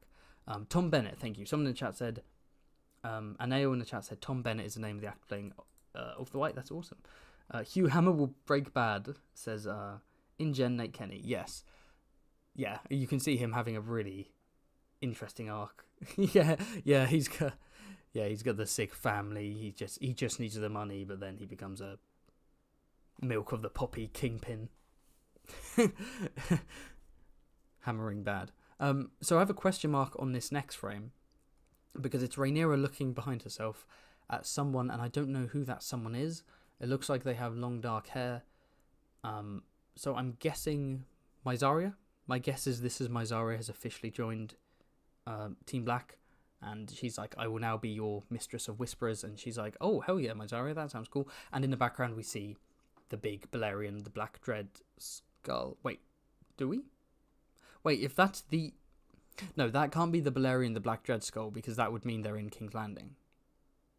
So unless Rhaenyra has snuck... I mean, maybe Rhaenyra snuck into the tunnels of King's Landing. In which case, is this her talking to Allison? Has she snuck into King's Landing and the Red Keep and is talking to Allison? That would be kind of dumb, but I've heard rumours that could be happening. I'm not a fan of that, but we'll see. We'll see if that's on Dragonstone or not. And then we have an even more confusing frame with someone by a fireplace holding a note. I couldn't work out anything that was said in a note. I'm not entirely sure who is holding it based on the clothing. I don't know. That could be anyone. But the next shot is very interesting. So here we have a gold cloak angrily snatching something off that's been nailed to a door. And what has been nailed but a black dragon. So this is, I think, black propaganda. And we have a line from Mysaria in the trailer who says there's more than one way to win a war. Because she's going to be the spy mistress, right? She's going to be like, it's not just about dragons going here and armies going here, taking this, fights, skirmishes, blah, blah, blah. It's also scheming, right? It's assassination. It's plotting. It's gathering intel. It's spreading propaganda. So you can imagine there's a situation where King's Landing, there's an embargo. The Greens, maybe black support is growing, green support is growing too, but people don't know which side to join. They're realizing a war is coming. They don't want to fight. They're running out of food. Prices are going up. Maybe the king's a bit incompetent, and they're like, who do we turn to? And there's your savior. Even though, your savior is the person who's causing the starvation. But as Mushroom says, people don't give a shit about Queen Rhaenyra or King Aegon. They care about King Bread. They're like, who's going to feed us? Do we trust Aegon or do we trust Rhaenyra? You're going to have all these black dragons nailed everywhere to create the illusion of mass support so that it in turn creates actualized mass support, and people are like, oh, okay, Rhaenyra. And of course, the same thing happens when Rhaenyra takes over, where the city turns against her, because regardless of who's in charge of King's Landing, the situation is shit for the small folk, and they get angry at whoever's on the Iron Throne. But yeah, this form of warfare that we don't see much of on TV, very fun. I want to see more of that stuff. Oh, the slide's not even... I'm going insane. Oh, so I skipped ahead to that. Well, there we go. It should be working. It should... Is that working? I do apologise. The late Lord slide. Sometimes it comes up immediately. Other times it's just like, nah, I'm good. There we go. I'm very sorry. That was the slide I was showing. The black dragon on the cloth that's nailed to the door. And then we'll move on to the next slide, if that shows, hopefully, which is a mysterious woman in red. And some people are saying, is that a red woman? Is that a red priest? Is that Melisandre? No, this looks like Alinda Massey, who we see in season 1. She's a lady in waiting to Queen Rhaenyra. The daughter of Lord Massey, I believe. I think Lord Massey might be in this season as well. And I think that was her. That picture is from season 1 after Rhaenyra's miscarriage, right? And so it's like, okay, why is Rhaenyra sending her handmaiden or lady in waiting to King's Landing? Well, there are rumours that as part of Mysaria's plotting, they're going to go to this starving, blockaded city and start handing out food on behalf of Team Black. So again, even though Rhaenyra's causing the starvation, they're also like, hey, we're also alleviating it. And the small folk are like, we don't give a shit, give us food, which is quite a fun idea. This next shot, very simple. This is just sunfire. Sunfire flying overhead. I'm gonna go into this mode and see if see if the slides go any faster. Yeah, this is presumably Aegon flying to Rooks Rest. There we go. And here we have Vincere. Here we have Aemond looking like a early 20th century fascist dictator with that get-up. I don't know what he's wearing, but does he not look like some cursed, like, deviant dictator that someone drew? So that's him standing with Allison. He's looking over his city. Is this after he becomes Prince Regent? Maybe it is. I am. Someone says, I'm a drunk European. Can someone tell me how much longer it takes for the episode to come out? The episode is coming out in 1 hour and 10 minutes.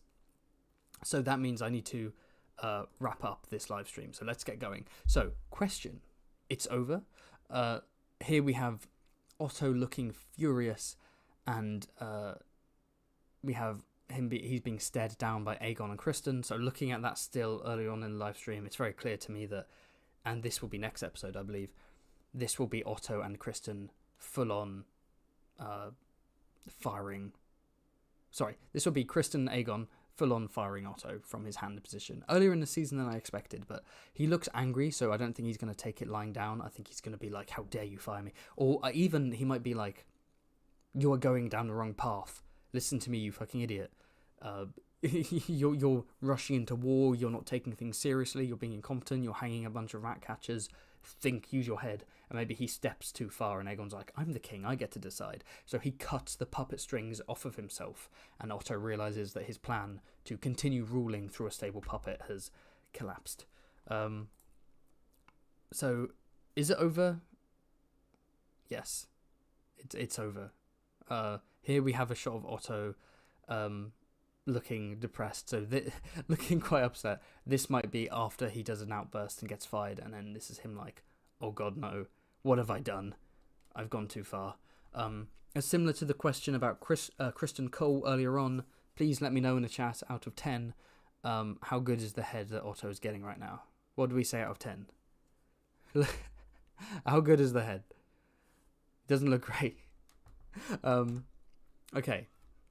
Next up, we have, this looks like the Great Sept in King's Landing, which Allison loves to visit, so maybe Allison will go there again to grieve Jaehaerys. Maybe Helena will go there to grieve Jaehaerys. We're doing rapid fire now. We're going through wait,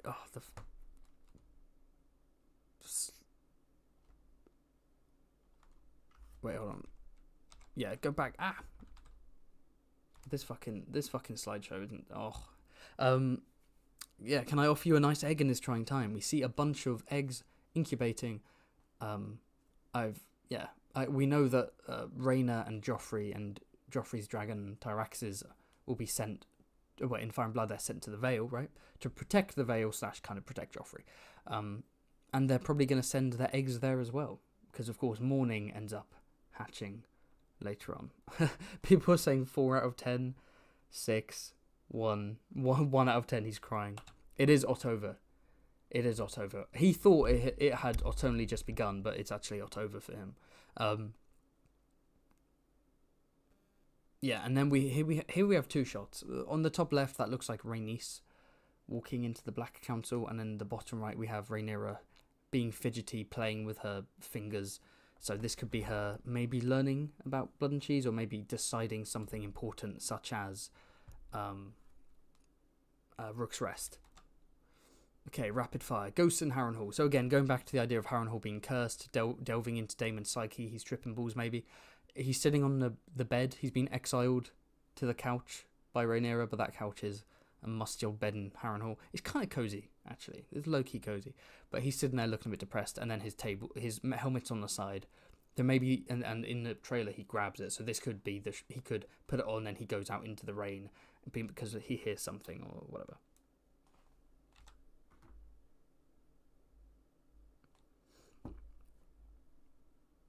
Someone said, bruh, is anyone else at full volume trying to hear him? Let me know in the chat if I'm too quiet, because I asked earlier on in the stream. how's my audio? And everyone said fine. So literally, if you can't hear me, just tell me I can't, so I can adjust my audio. Because everyone said it was fine earlier. Maybe I think I am like getting quieter as the stream goes on, because I've got a neighbour upstairs and I can hear him moving, and he's probably pissed off that I'm streaming at 1 a.m. But I have told him. Okay, next up we have Helena and Allison going ee. They're running away from a riot, and this looks like they're wearing different outfits from the mourning outfits for the funeral procession, right? They're not black, that it's like dark green, so this has to be another episode. I bet this is the food riot, and it's those two being like, oh, the people have turned against us, we must run. And then we have some hands reaching up, so I put riot question mark, because this could be the food riot, or this could be the funeral procession. This could be people excuse me, this could be people raising their hands like, oh, there's a body of Jaehaerys, our wonderful prince, kind of in mourning.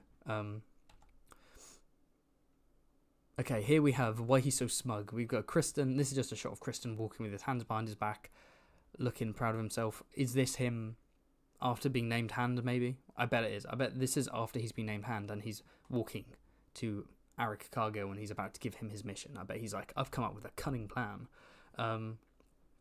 Steve and Eve.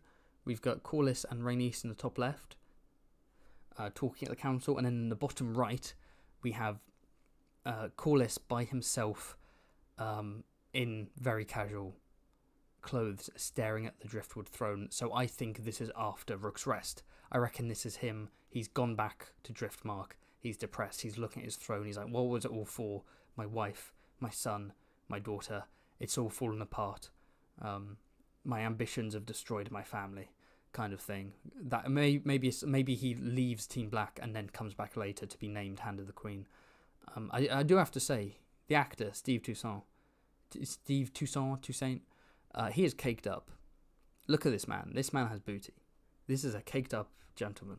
But yeah, he's looking forlornly at that throne, I believe. And here, I think this next bit looks like Aemond has officially been given a council position. He's picking up his ball, and I think that's Aemond rolling it. Is that Aemond rolling it? Or is that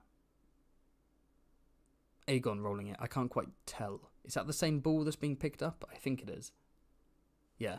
But either way, Aemond on the council. Is he Master of Ships, or is he a minister without portfolio? Here we have Viserys' crown, which is also Rhaenyra's crown, dropping to the floor, rolling around. So I have a suspicion this is Damon having a weird vision.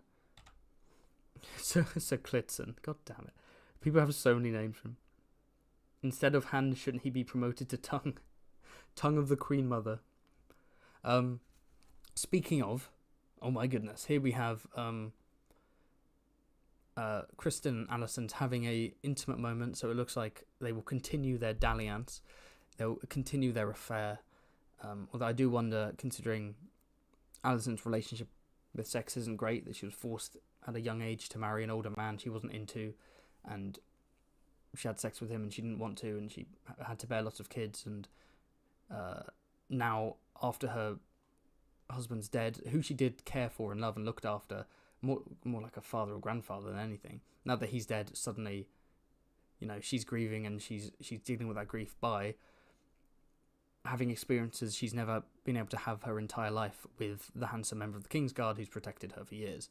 So it must, and then of course a man who she slept with and was having sex with while her grandson was murdered. So like she must have very complicated, messed up her attitude towards sex must be very warped by her trauma. So like it'll be interesting to see how she approaches sex from now on. Or maybe I'm reading too much into it. Maybe they're just horny and yes, flipping the chat. Allison and Kristen gonna bang in a different position every episode. Every episode they're gonna try something new. Until Cole gets tired of that high tussie. Speaking of, Cole will have, once he gets named Hand, suddenly he gets a yee ass haircut and he ages 10 years. See, this is Kristen Cole with long hair looks 30, right? When he first appeared, he looked 30. When there was a 10-year time gap, he looked 30. When there was a 6-year time gap, he looked 30. He's looked the same age. Short hair Kristen is someone that I can, especially in this shot, where he's got a few more creases in his forehead, that looks like someone who conceivably could be a very good-looking, young-looking 40-year-old man. That right there is a Dornish 40-year-old man, right? That's a 40-year-old with smooth skin and excellent Dornish genes. Dermatologists fucking hate him. Maesters hate him. Look at that skin. But, like, that is... I can buy that.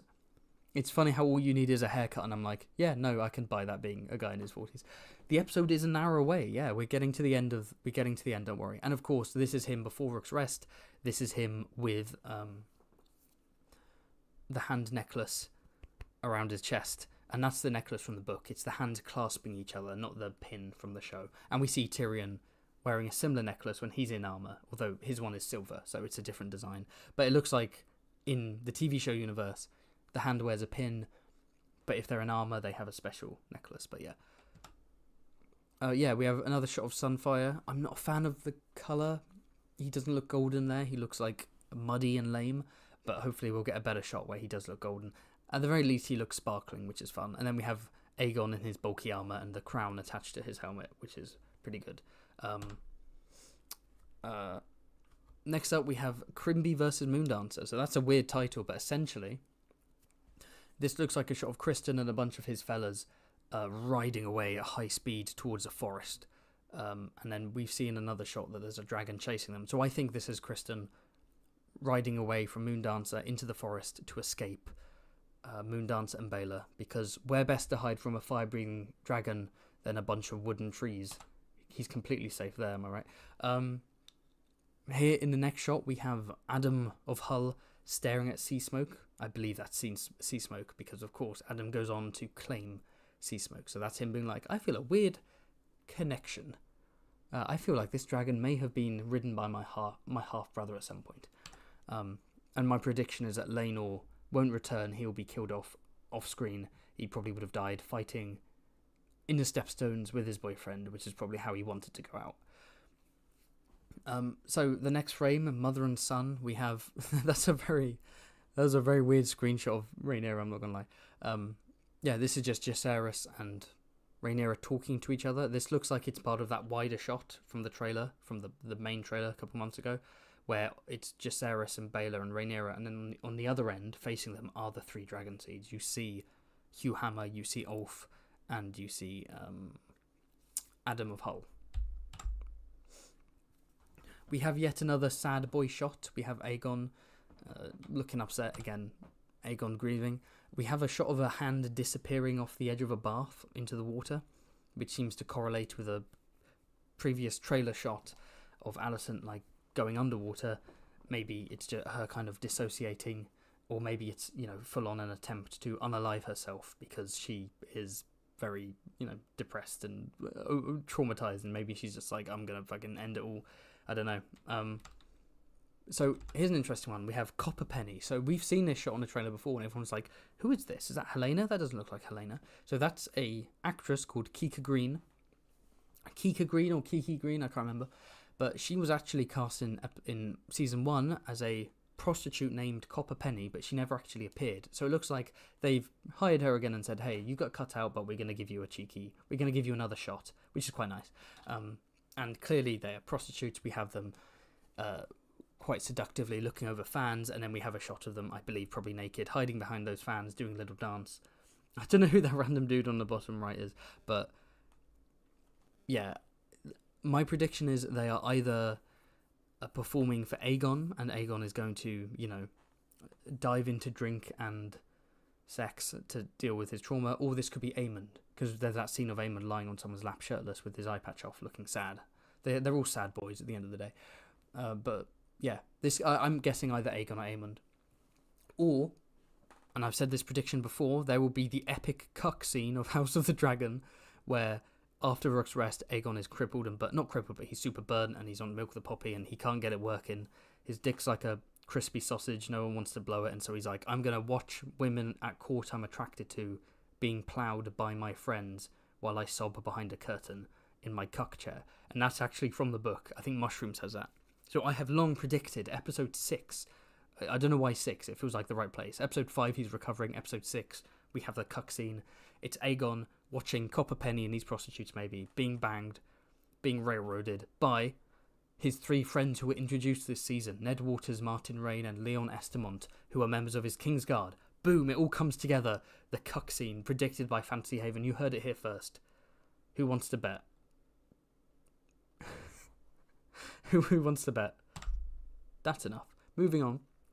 Obviously, we have a shot from Rooks Rest. Lots of fire, blowing people up, bodies flying. Moving on from that. Oh, yeah, we have some more Rooks Rest shots. We've got people going, flying in the air.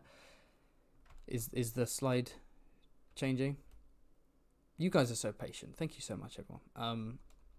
Yeah, we've got people riding on horses. We've got a bunch of soldiers with Stokeworth shields and Rosby shields and all these awesome Crownland houses. And I've said on previous live streams, I like how instead of everyone having the same armor and the same shields, they're portraying these armies as they were, a retinue of retinues. It's different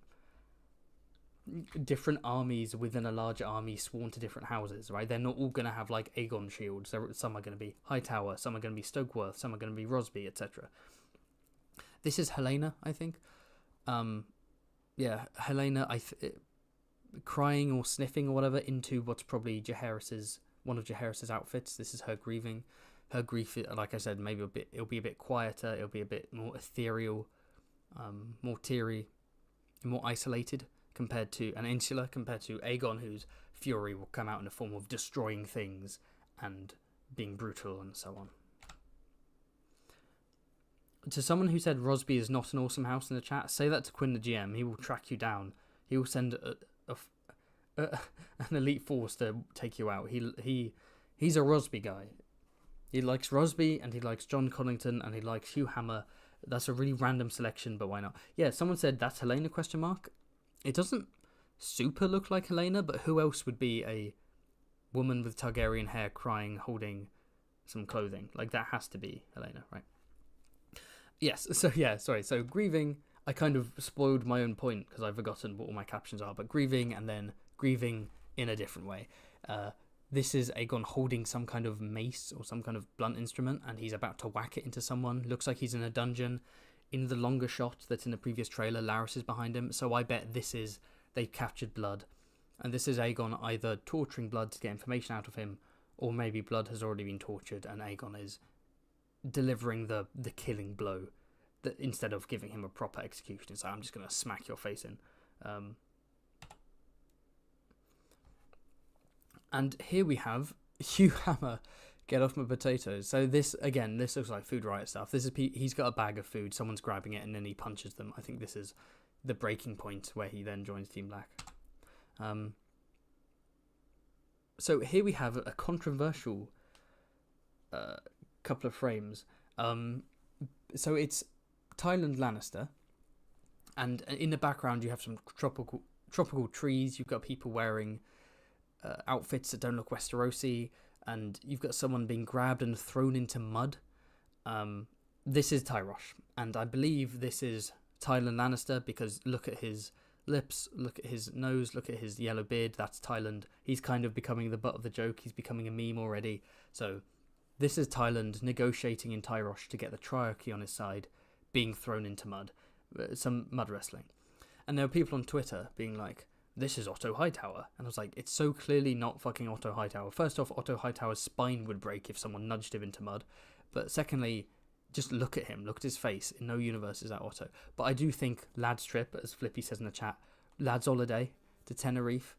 It's going to be Tyland Lannister and Otto being sent to negotiate with the Triarchy. So Aegon's going to be like, okay, Otto, if you desperately want the Triarchy on my side, stop being the hand and you go and negotiate, right? I've said this before. It's like someone being demoted from minister to like ambassador to the Vatican City or some shit. Just demoted to this small position. Or I do have another theory that Otto might actually be sent away to Old Town so that we meet Daeron through Otto, and Otto actually lives longer than he does in the book, but I'm not sure. So who's ruling the Triarchy? It's Admiral Shirako. I can never remember whether it's Shikaro or Shirako, but we believe Admiral Shirako is being merged with Ricalio Rindoon, so merging a Triarchy Admiral with a later Admiral who actually has an interesting character, just to make an interesting character. Maybe they can merge the names, like Ricalio Shirako or Shirako Rindoon or something. And apparently, as well as being a crazy man with a big beard who had stoop shoulders and loved kittens and hated cats and threatened people one minute and then hugged them the next, and sometimes wore dresses and sometimes wore masculine clothing, etc. This very eccentric character. He loved to mud wrestle, I think. I think that's part of the book. So this could be a nod to that. So we'll be seeing Shikaro / Rindoon played by a YouTuber, Abigail Thorne, because why not? Hey, if she can get the role, I can fucking get a role in season 3. You kidding me? Fantasy Haven as Daeron, please. Can you imagine? Imagine I just appear on screen as fucking Daeron. Anyway, let's move on. Yeah, this is just a really cool close-up of Aemond. I wrote smiling eye because this frame reminded me of Euron Greyjoy, who in a book wears an eye patch, and he has his blue smiling eye, and there's something about his expression there that really reminds me of Aemond. I saw some people on Twitter being like, Ryan Condal created a better Euron than the actual Euron Greyjoy.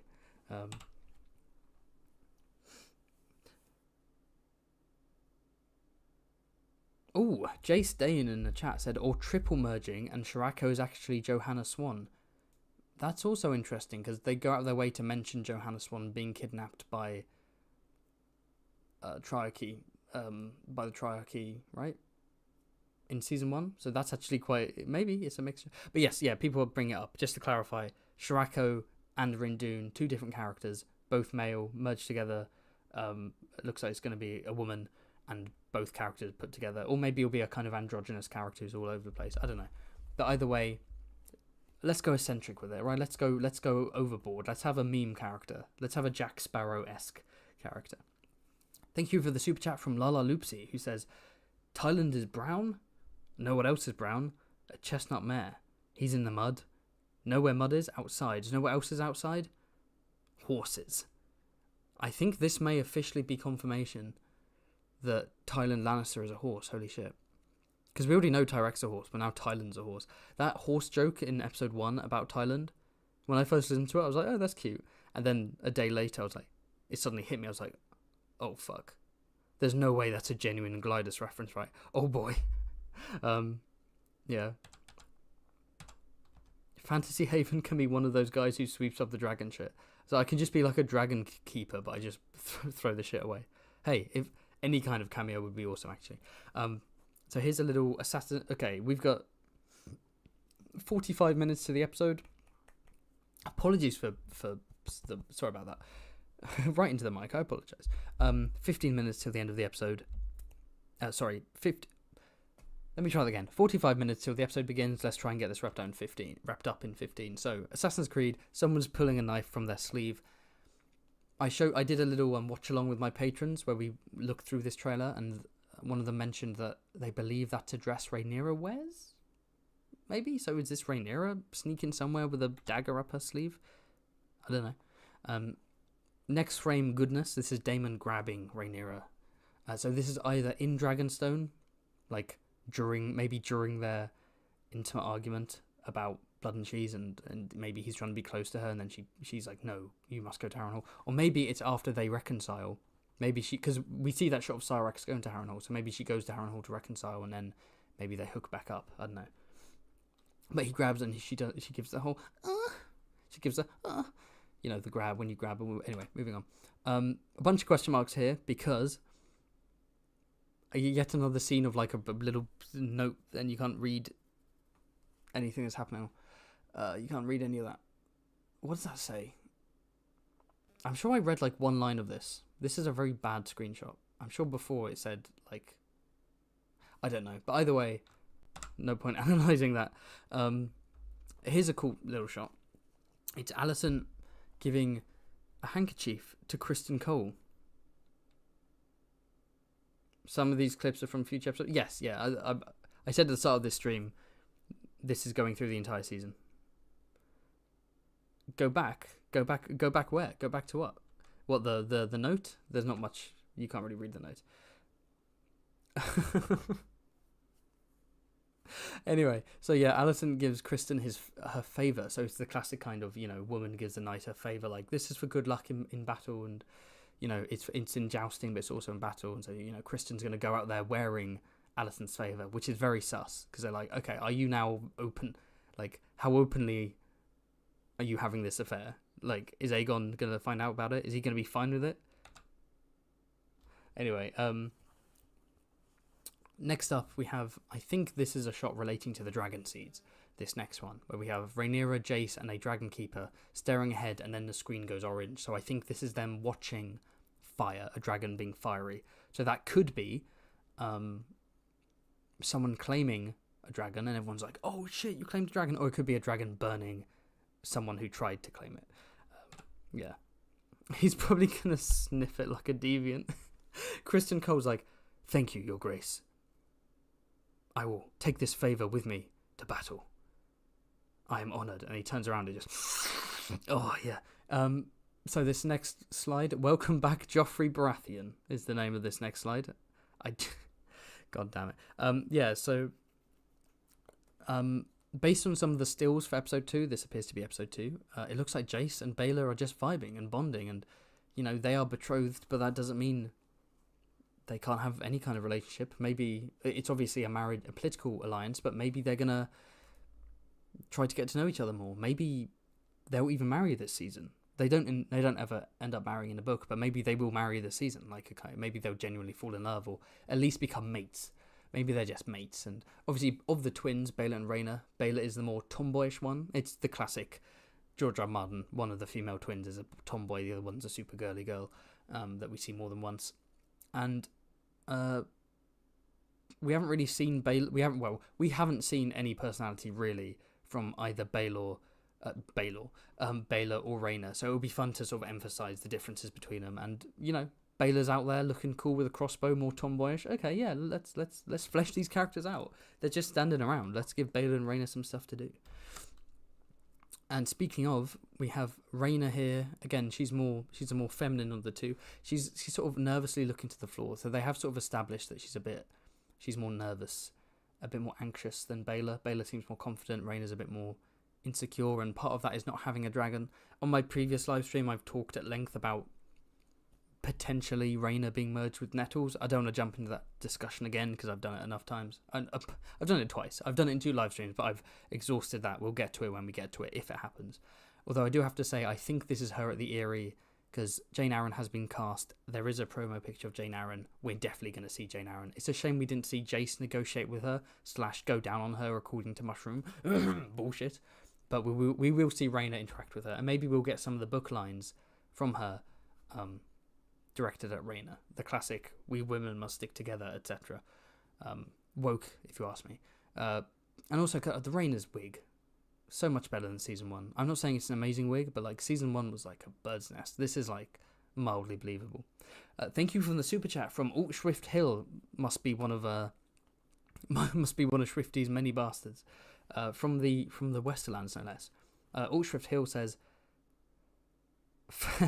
Fantasy Haven is gay, said in Vaemon's their bastard's voice. Oh, okay. Should I do a Vaemon's impression?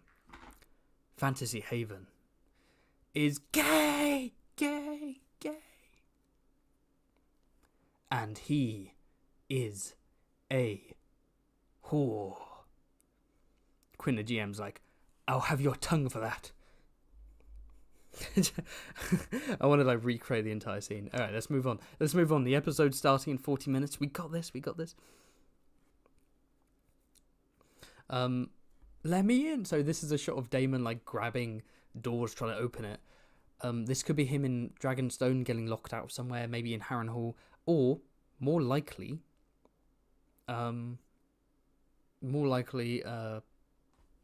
it's a vision. It's a Harrenhal vision where like he's like trying to get out of his dream or whatever he's tripping on, and he's like can't get out of a room, and he's like yeah.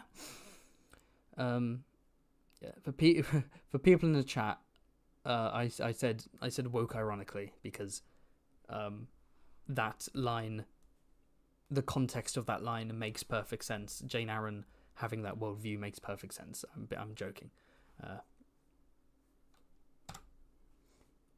So next up we have Cargill Bowl get sad. Earlier on I said get hype, but if we're being honest, it's get sad. Yeah, it'll probably be a hype as fuck fight, but I want this to be brutal. I want this to be they are hacking each other into stumps, because of course in the book it could have gone down in one or two ways, right? Some the bards sing that the Cargill twins were crying and weeping as they fought each other. I love you, brother, I love you, but we must do this, and they died in each other's arms. Then I think it's Mushroom who's like, no, they were just fucking screaming at each other like, you fucking bastard, you traitor, and slashing each other to pieces. So I think we're probably going to get the latter. We're not going to get the bard version. We might not necessarily get them like screaming in anger and hatred, but it might just be kind of like grim determination, and it gets more desperate and more violent and more angry, and at the end they just wipe each other out, and that's Rhaenyra in the back. So I think this is either Arik being interrupted in his assassination, or it's Eric sliding in a way to protect Rhaenyra. By the way, this is definitely going to be the end of episode 2. Wasn't About You fantasy, some other guy said woke to the possibility of there being a lesbian in the show. You can never tell whether people use that word ironically or not nowadays. Yeah, I mean, Jane Eyre, it's heavily hinted, if not outright stated, that she's in a gay relationship with Jessamine Redfort. If that's in a show, that would be cool, because obviously that's the character. There might be some people who cry about it, but you know, it's like you're adapting a book, and you know, they're a couple of cool characters. It'll be cool to see them. What annoys me is that we didn't get Jace negotiating with Jane Eyre. That's what I wanted, and I'm annoyed that we don't get that. But you know, at least we're having Rhaena interact with Jane, so we do see some of Jane Eyre, and hopefully we can learn more about her motivations through Rhaena, right?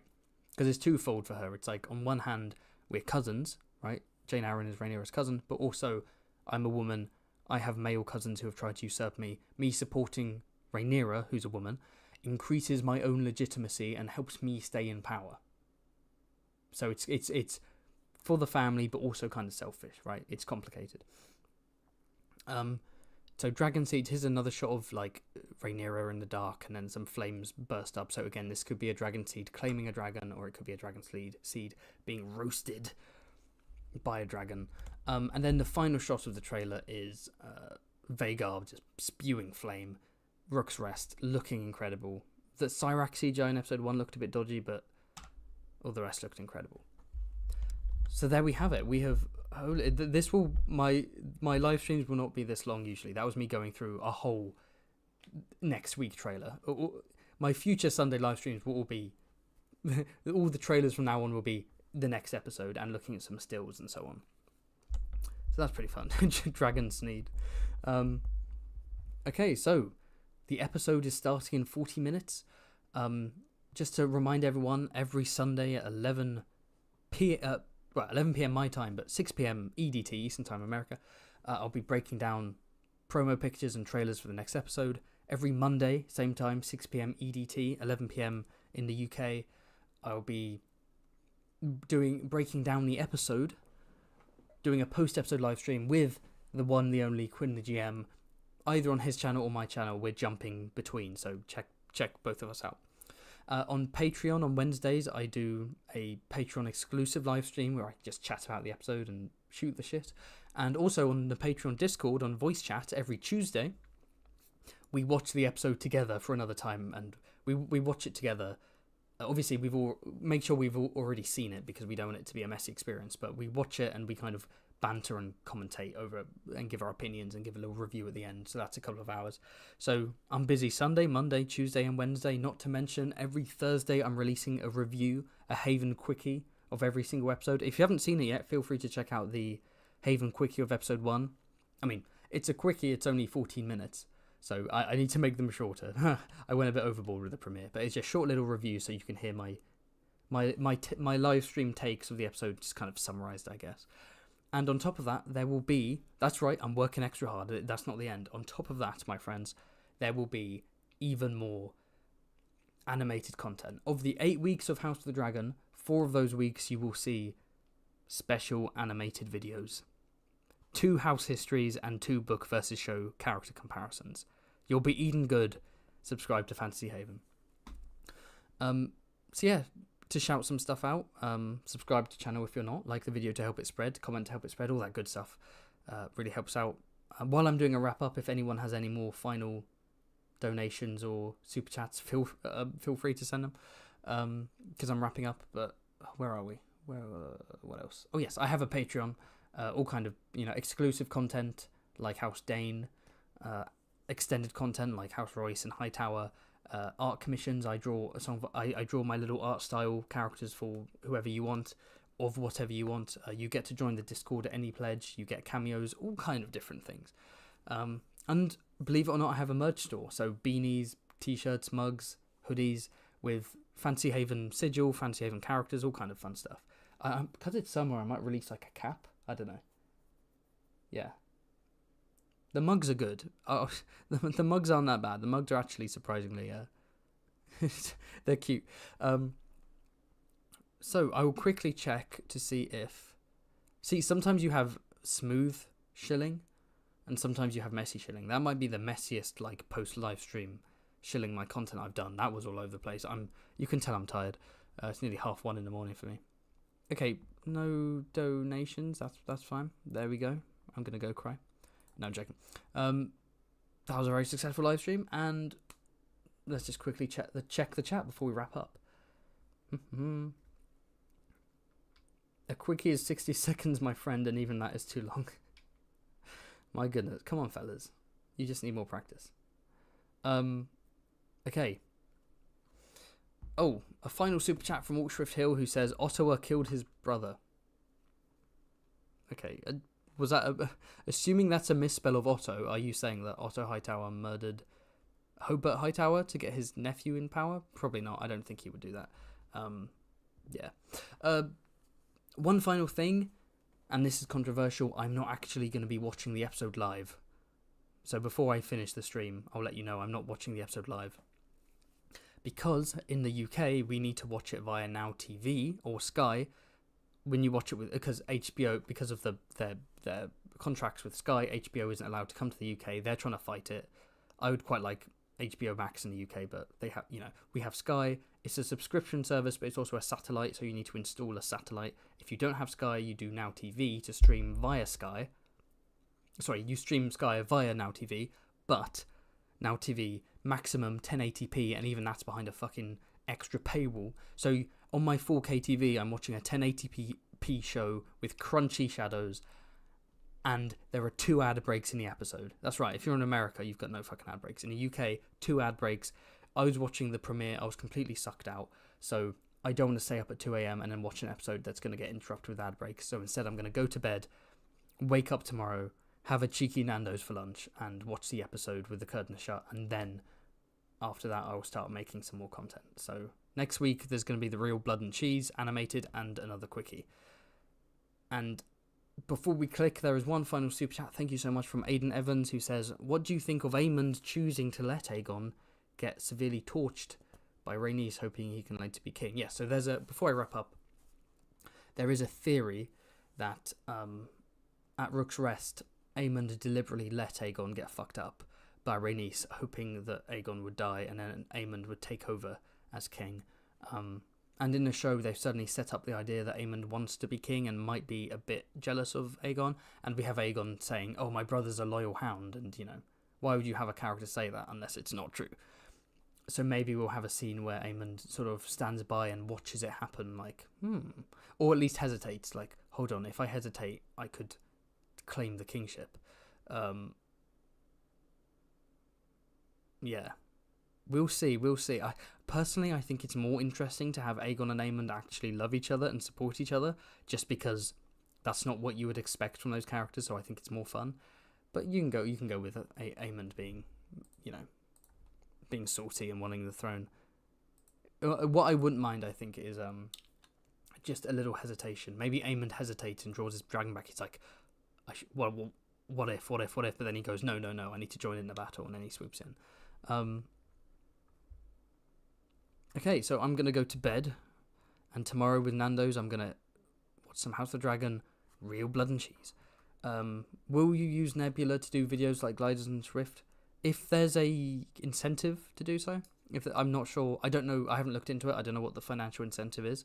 If they sponsor me and if Nebula is nice about monetization, then I'll look into it for sure. But I'll probably ask Glidus, or maybe I'll send Glidus a message because I've spoken to him before, and I'll be like, "Hey, what's going on with Nebula? Do you think I should join it, etc." Okay. In classic ADHD fashion, I can't finish. Everyone I keep getting all these messages, and I'm like, I have to keep going. I have to keep answering. I'm having too much fun. But yeah, there we go. I'm gonna end the stream.